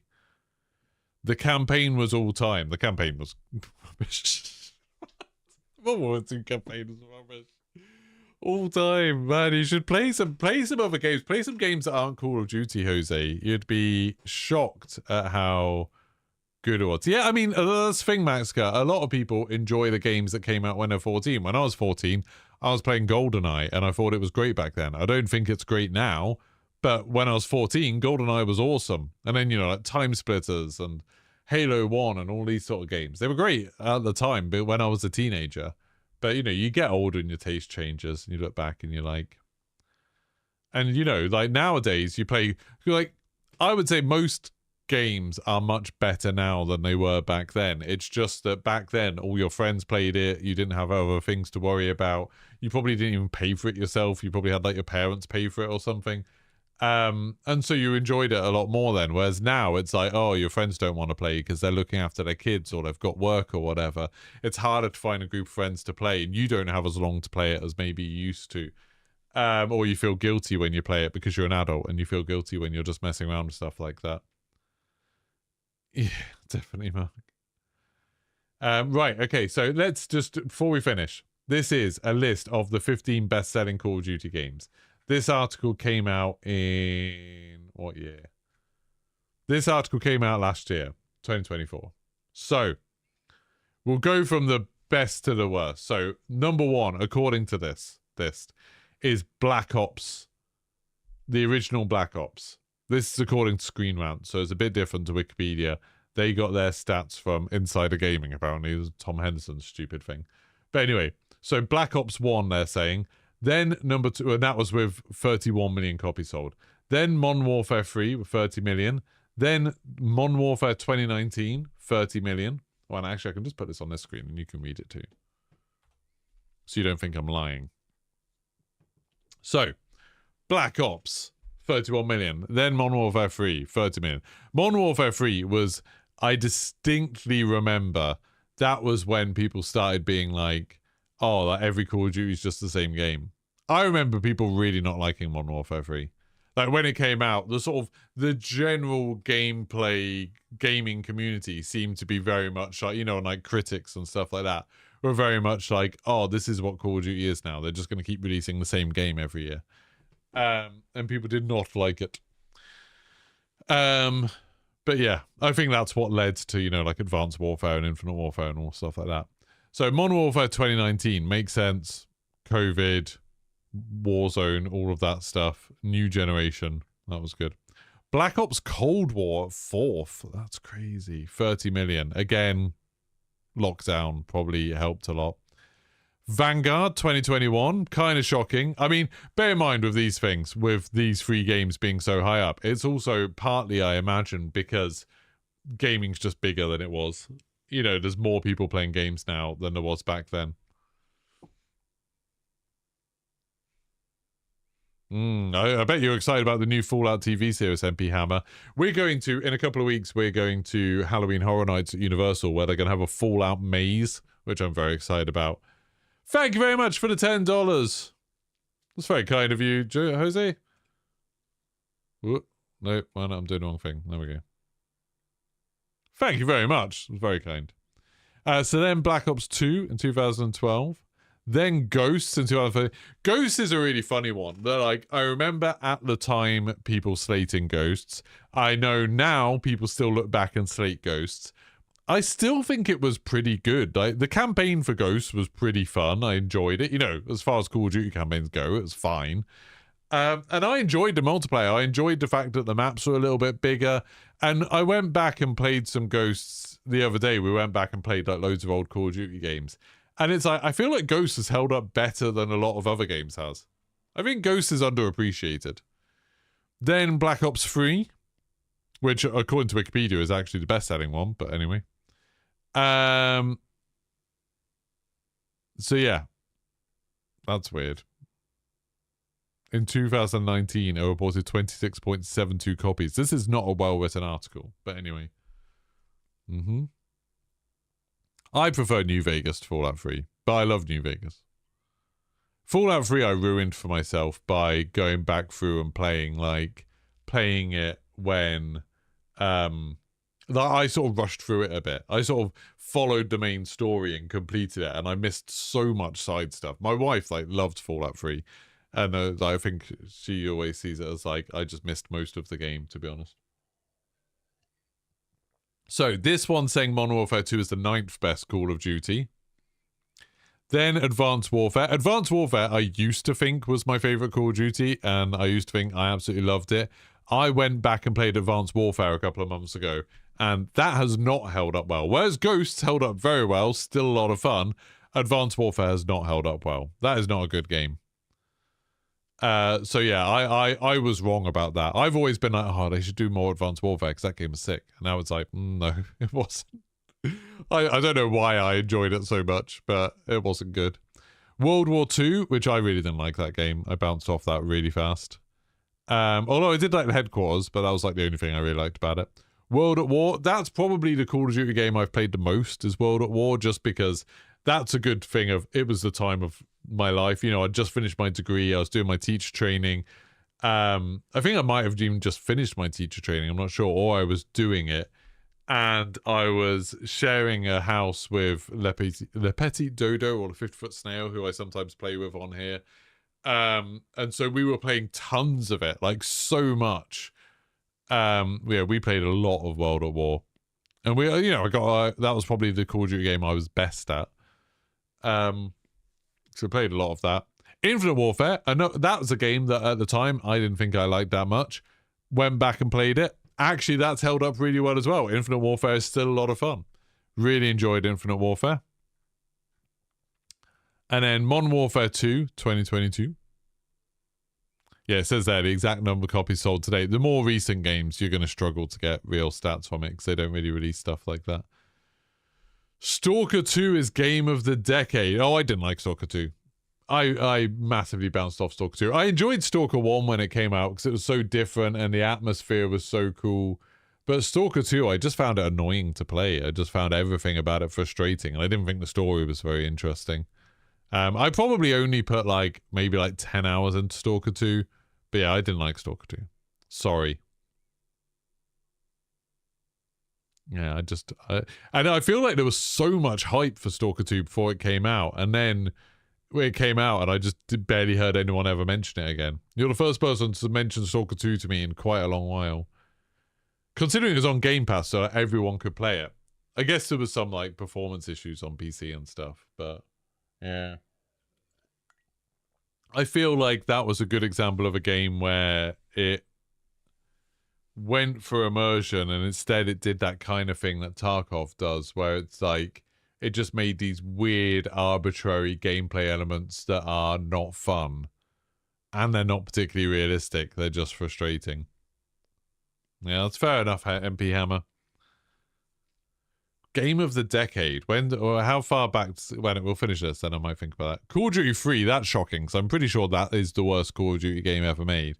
Call of Duty 3 was terrible. Really bad. Oh, and then that is the 15th best. Yeah, Call of Duty 3 was shockingly bad. Right, what? So, going back to... Are we saying 2016? Are we going back to 2016? Games released in 2016, just so I can get an idea of what games came out then. Oh, well, Titanfall 2 came out in 2016. That's easily up there as one of the best games of the decade. Best game of the decade. That's such a difficult thing, because it's like, what do you mean by that? I would almost certainly say The Last of Us Part 2. Because that's got, like, the technical prowess, and the gameplay's really good, and the story's insanely good, and it was actually doing something really interesting. And it didn't have, like, microtransactions and all of that nonsense. You know, it was like you buy a game and you got a really good experience. Yeah, I'd probably say Last of Us Part 2. I'd be tempted... Yeah, what you think Atomfall would be... Oh, no, you're answering Dr. Steinmeier. I thought Bods was saying Atomfall was the best game released in a decade. I was like, get out. No, Dr. Dynamite. I don't think it's out. I don't think it's Atomfall. What is that game? Maybe it is Atomfall. Atomfall. Is that the Lake District one? Oh yeah, that is the Lake District one. I was confusing it with Atomic Heart. Yeah, you're right. It is Atomfall. Red Dead 2's, yeah, insanely good. I think Red Dead 2 would be considered for game of the decade. Best games of the last 10 years. Someone did one a year ago. Shadow of Mordor, no. Tomb Raider, no. Horizon Zero Dawn, no. Red Dead Redemption 2, maybe. Sekiro, no. Elden Ring, maybe. Cyberpunk, no. Last of Us 2, yes. Yakuza, no. Witcher, no. Total War 3, I haven't played it. Monster Hunter World, I don't think so. Days Gone for you. I do keep thinking I should go back and play Days Gone and finish it. Now that there's like 60 frames per second patch and stuff. Oh, I could probably even get it on PC, to be honest, couldn't I? God, yeah, you can get Days Gone on PC for $12.99. Aren't there rumors that they're doing some like... Oh no, did they do a remastered? I feel like there were rumors that they're doing some Days Gone remaster, aren't they?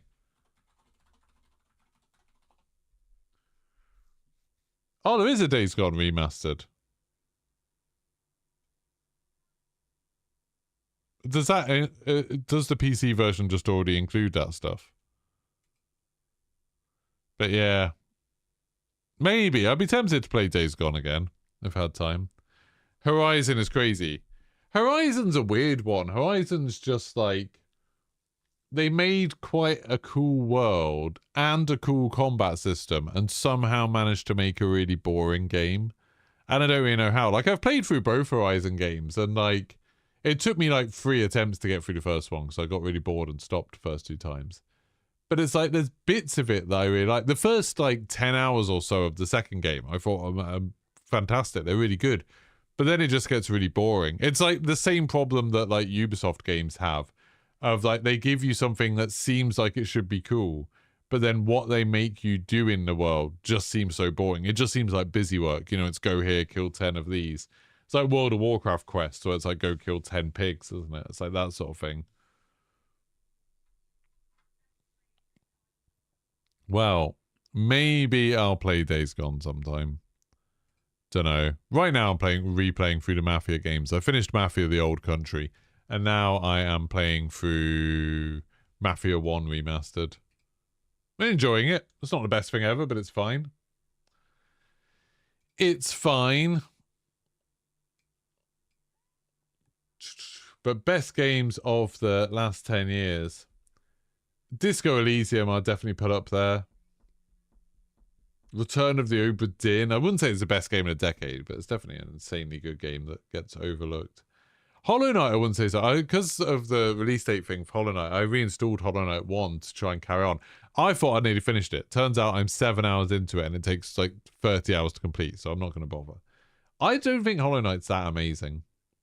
Did I like the New Vegas DLCs? I don't think I played all of them. My wife has. I've watched my wife play them, but I didn't. You might play the new Mafia game at some point. It's fine. It's like a 7 out of 10. The new Mafia game. I enjoyed it. If you like if you like The Godfather 2 and you like those kind of Mafia stories, the story's good. The gameplay's bad. Like, not obnoxiously bad, just boring. The gameplay is not interesting at all. The world is quite pretty, and the voice acting and the writing, I think, is really good in it. It doesn't do anything super interesting, but it's fine. Yeah, Mafia: The Old Country. It only came out like a week ago or so. It's fine. But yeah. I would say, yeah, I think best game of the decade, I would definitely say Last of Us Part 2 or Red Dead Redemption 2. I'd be fine with either of those. And then personally, I would put Disco Elysium super high up. Disco Elysium's like insanely good. And Disco Elysium's just like, it's one of those games that I'd put on like a different level to the vast majority of other games. Of like, other games aren't even trying to do what Disco Elysium does. And that's really interesting in itself. That's the video that I want to make this week. I think I might end up only making one video this week, so it's going to take some time. And I just know it's going to get like 100 views. But we're going to do a video this week really talking about this, about how much I hate the way people talk about games. And, you know, like the talking about the competitive side of them and talking about, you know, oh, this one's good because it's got more guns, or the world's bigger, or it's like it's running on Unreal 5 or whatever. I find that sort of stuff quite boring. But Disco Elysium and Last of Us 2 and Red Dead 2, they get you to think about the game. They get you to think about, they don't even get you to think about the game. They get you to think about things outside of the game, and that's really interesting. And that's like, you know, they are art. They are true art, and that's really interesting. Is Disco Elysium indie? Yeah, I mean, I don't know really. I think they had a publisher, I guess. I'll show you Disco Elysium. Let's put the Disco Elysium trailer up. Disco Elysium trailer.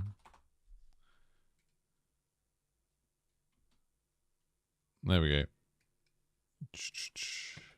Disco. So for anyone who hasn't seen Disco Elysium, Disco Elysium is kind of a point-and-click adventure. That's probably the closest genre to it that I can think of. You play as a detective in Revachol, which is this sort of fictional city that has... It's in a country that has been through a civil war. The civil war's already happened. And now it's kind of idling on. And you play a detective who wakes up with a hangover. You've obviously been on some crazy bender the night before and got really drunk.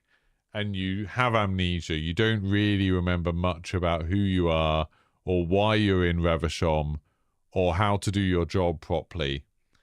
And theme park is Disco Elysium is the best. That is my wife saying that. She's heard me from downstairs. It is the best. I told my wife it was the best, and then she played it, and now she agrees it is the best. So yeah, you have amnesia and you don't remember anything. And so a lot of the early game is piecing together what happened the night before, who you are, while also trying to kind of do your job and be a detective on this case that you've been given. And so as you're doing that, you're interacting with like the people who live in this town and some people who are visiting, and you're kind of getting involved in the politics of the town because there's like a trade union dispute going on. And then slowly you find out other things about other people have been like, you know, some people are getting on living their lives. Some people have had like bad things happen to them in the past, blah, blah, blah. But the really interesting layer of Disco Elysium, and it's all done, you know, all the gameplay pretty much is done from dialogue choices. You know, you wander around, you can pick up items and stuff like that. But like the vast majority of it is dialogue choices. And the really interesting layer of it is that you have your psyche. So you make a character at the beginning in terms of, you know, you're always playing as the same character, but you create your sort of class, as it were, by putting points into your psyche. And it's really interesting stuff. Like, you know, you can put points into your esprit de corps, which is your like passion for the police force and for justice, or you can put points into your like ability to deal with taking drugs, or you can put points into your like physical presence, you know, how intimidating you are. But then as you play the game, all of those different bits of your personality that you've put points into actually have their own voices in your head. So you're hearing voices which are like parts of your personality in your head. And, you know, some of them are like giving you ideas. Some of them are just berating you. Some of them are trying to encourage you. Some of them are just giving you their opinion on things that are happening. And they all have their own sort of personalities. And so you know not to trust some of them, and you know some of them are just like insane and some of them are fine. And it's like, it's such an interesting way to play a game where the main character feels way more fleshed out, because you are kind of controlling what sort of person your main character is. But you are like, it's not like, you know, something like Mass Effect where you can always do what you want to do. In this, it's more realistic. It's more like real life, where it's like you can know what you want to do, but sometimes you just can't do it because, like, you know, you're not strong enough, or you're not smart enough, or you're not charismatic enough, or whatever it is. And you're having to constantly battle with that. And you can do stuff like sometimes you will get given something to think about, like whether it's a problem or it's a concept. And you can spend like a sort of resource on at an amount of time on just mulling it over. So you can slot things into this menu to be like, oh, I'm just thinking about this, I'm dwelling on it.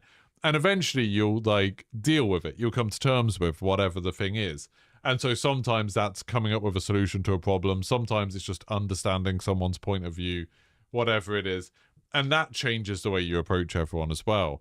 And it does a really clever thing where it talks a lot about like communism and capitalism and socialism, and basically whichever one you sort of lean into more. So you sort of lean into sympathizing more with capitalist ideas, or more with authoritarian ideas, or more with liberal ideas, then the game kind of shifts a bit to make fun of those ideas and challenge your ideas. So even if you go into this game being like, yeah, I'm going to be like a really liberal, progressive, you know, cop who's going to stand up for the rights of the oppressed and stuff, the game massively challenges you on that and is like, why would you do that? You're messing everything up. And no matter what you're doing, you're messing everything up. Like, everything's going to go wrong.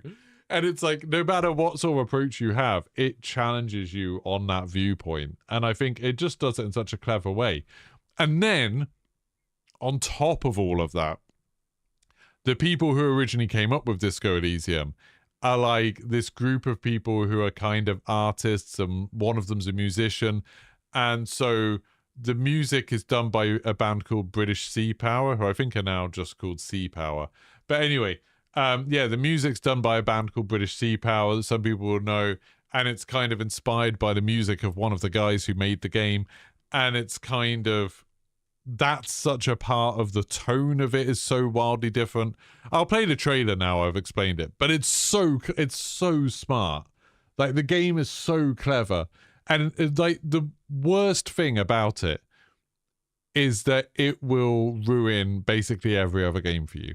There's so few games that come anywhere close to what Disco Elysium does. Like, so few games even like consider half the stuff that Disco Elysium does. I would say like maybe Red Dead 2. Not even Last of Us isn't as smart as this. But you know, maybe Red Dead 2. But anyway, I'll play the trailer. It's only a minute long.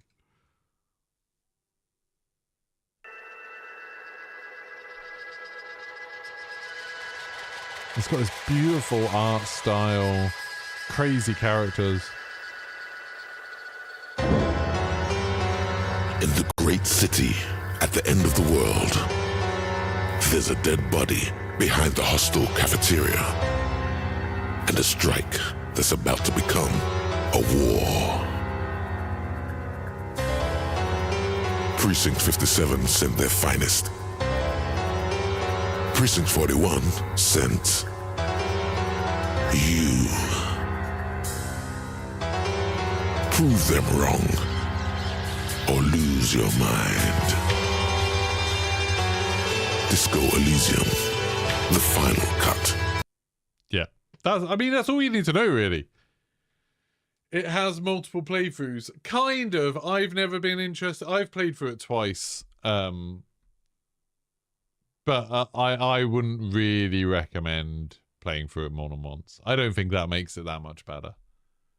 You know, it's like if you've played any of like the Telltale games or anything like that, there's a touch of that about it where it's like the illusion of freedom of thinking that things have happened because of choices you've made is way more interesting than how it actually works. Like, if you dig into how Disco Elysium actually works, which you see a bit more of if you play through it twice, then, you know, I feel like that makes it a bit worse.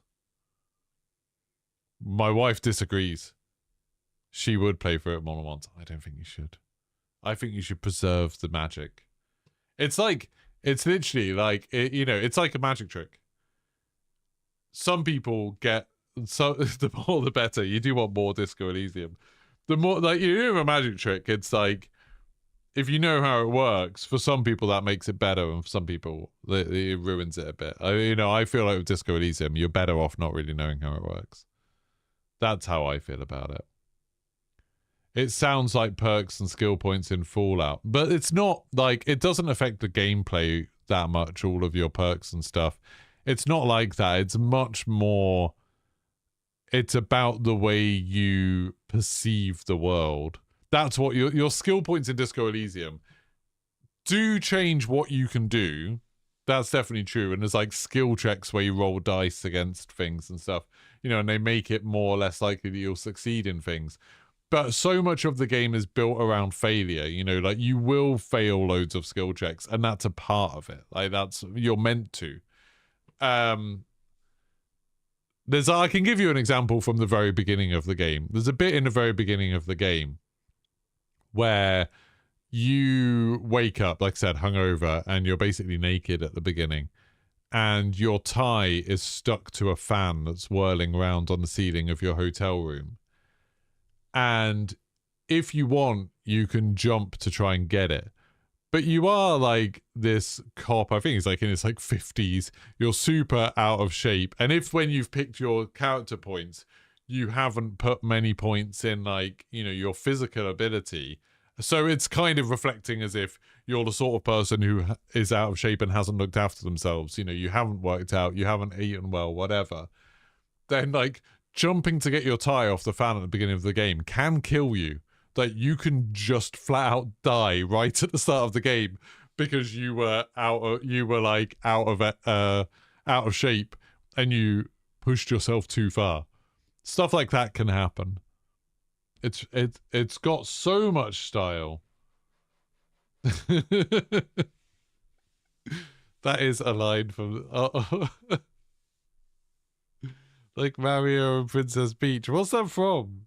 What's Mario and Princess Peach? Oh, I've forgotten. That's a line from... Oh, it's Death Stranding. Yeah, that's a line in Death Stranding. That's like the best line in Death Stranding. Like Mario and Princess Peach. Yeah, yeah. Oh, no spoilers for anyone. But Mario and Princess Peach. What a good line. But yeah.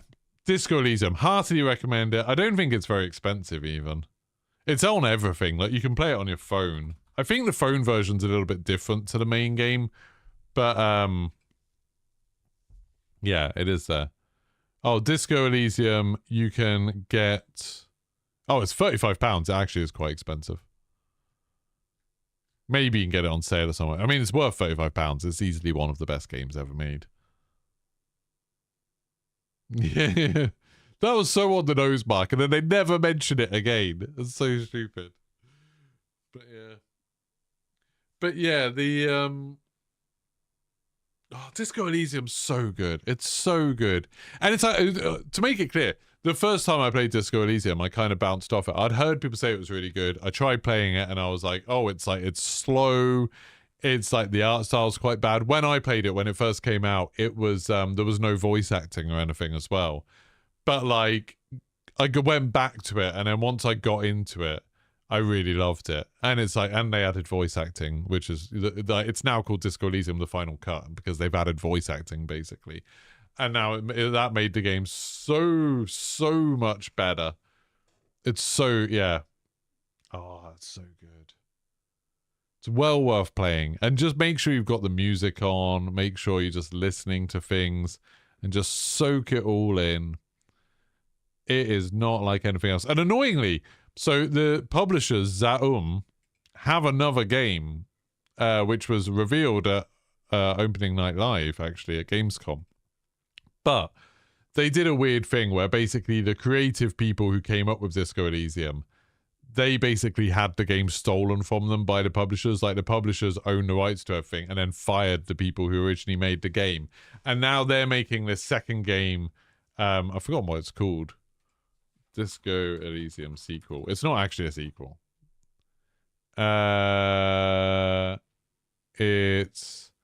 It was called C4, but it's called something else now. Disco. What is it? I'll have a look. Is that They showed off a game at Gamescom called Zero Parades. That's it, Zero Parades. And so Zero Parades is kind of Zero Parades is their from the same publisher as Disco Elysium, from, you know, the same studio as Disco Elysium, but it's not actually the same people behind it, but they're clearly trying to make a game that looks like they're trying to make a game that looks like Disco Elysium. You basically screwed over your team, and then that's not their who you were working for said, "Nuh-uh, you're on ice for 5 years." But now, unfortunately, there we go. I once knew a spy. I mean, this might still be good. I don't know anything about the people who are making it, but it's kind of weird. Now the people who made Disco Elysium have gone to make another studio, and they're making their own new game. I mean, welcome to the world, Jose. There's very little you can do in the world spending money. A well-worn life beneath. This trailer looks cool. Yes, because they kind of stolen the style of Disco Elysium in a way. I know, it does look a bit the same, but this all looks a bit different. The gameplay looks really similar to Disco Elysium. It mattered in the end. But yeah, this is everything she touched. Like them making. It's not a sequel, but it's like very similar.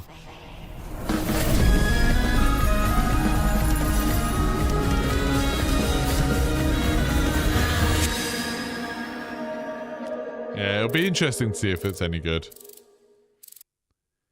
It'll be interesting. I like the name, Zero Parades. I think that's a really cool name for a game. Yeah. You're going to boot it up tonight. Yeah, everyone go play. I mean, bear in mind, there's a lot of people in here who will remember that about a week before it came out, I was raving about a game called Clair Obscur Expedition 33. And it's like, oh yeah, it's like a relatively unheard of game. Not super famous, not lots of hype about it, but I was like, it's easily one of the best games of the year, if not, you know, one of the best games ever. I was raving about it, and I got proven right. Everyone ended up bloody loving Clair Obscur because it's so good. So when I recommend a game like Disco Elysium, and I say Disco Elysium is better than Clair Obscur in every way, then you should play Disco Elysium. Clair Obscur, incredible game. Like, my biggest issue with Clair Obscur, and I've had this problem with my wife now, if she's still listening, I'm not sure, is that the best things about Clair Obscur you don't find out until like the last like quarter of the game, and it's like it's so hard to talk about why Clair Obscur is so good without talking about the ending, but you don't want to spoil it for people because the sort of surprises and the sort of, not even surprises really, it's not like it's twists, it's more just like the understanding that you get from playing the ending. It's better if you discover it yourself, but it's also, that's partly what makes the game so good. Like, I'd say like the first 10 minutes of Clair Obscur and the last like 3 hours of Clair Obscur are just like, they're the bits that like make it stand out as one of the best games ever. But, like, the stuff in the middle is very good. But they're the bits that's really good. What's that routine game? What do you mean, routine? Routine.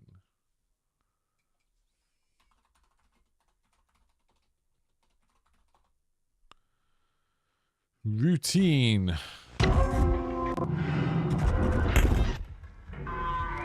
This to me, I don't know much about it. This to me, I feel like there's a lot of games that have had a similar kind of vibe to this over the last couple of years. You know what I mean? Where it's like, oh, it's kind of in the uncanny. It's stuff that looks a bit like, I don't know, realistic places and like hyper-realistic graphics, but then something being like a bit off. But yeah, this made me immediately be like, oh, that looks rubbish. I don't want to be running away from robots and space things. Like, why? If like this looks cool to you, just go play Alien Isolation. That game already exists.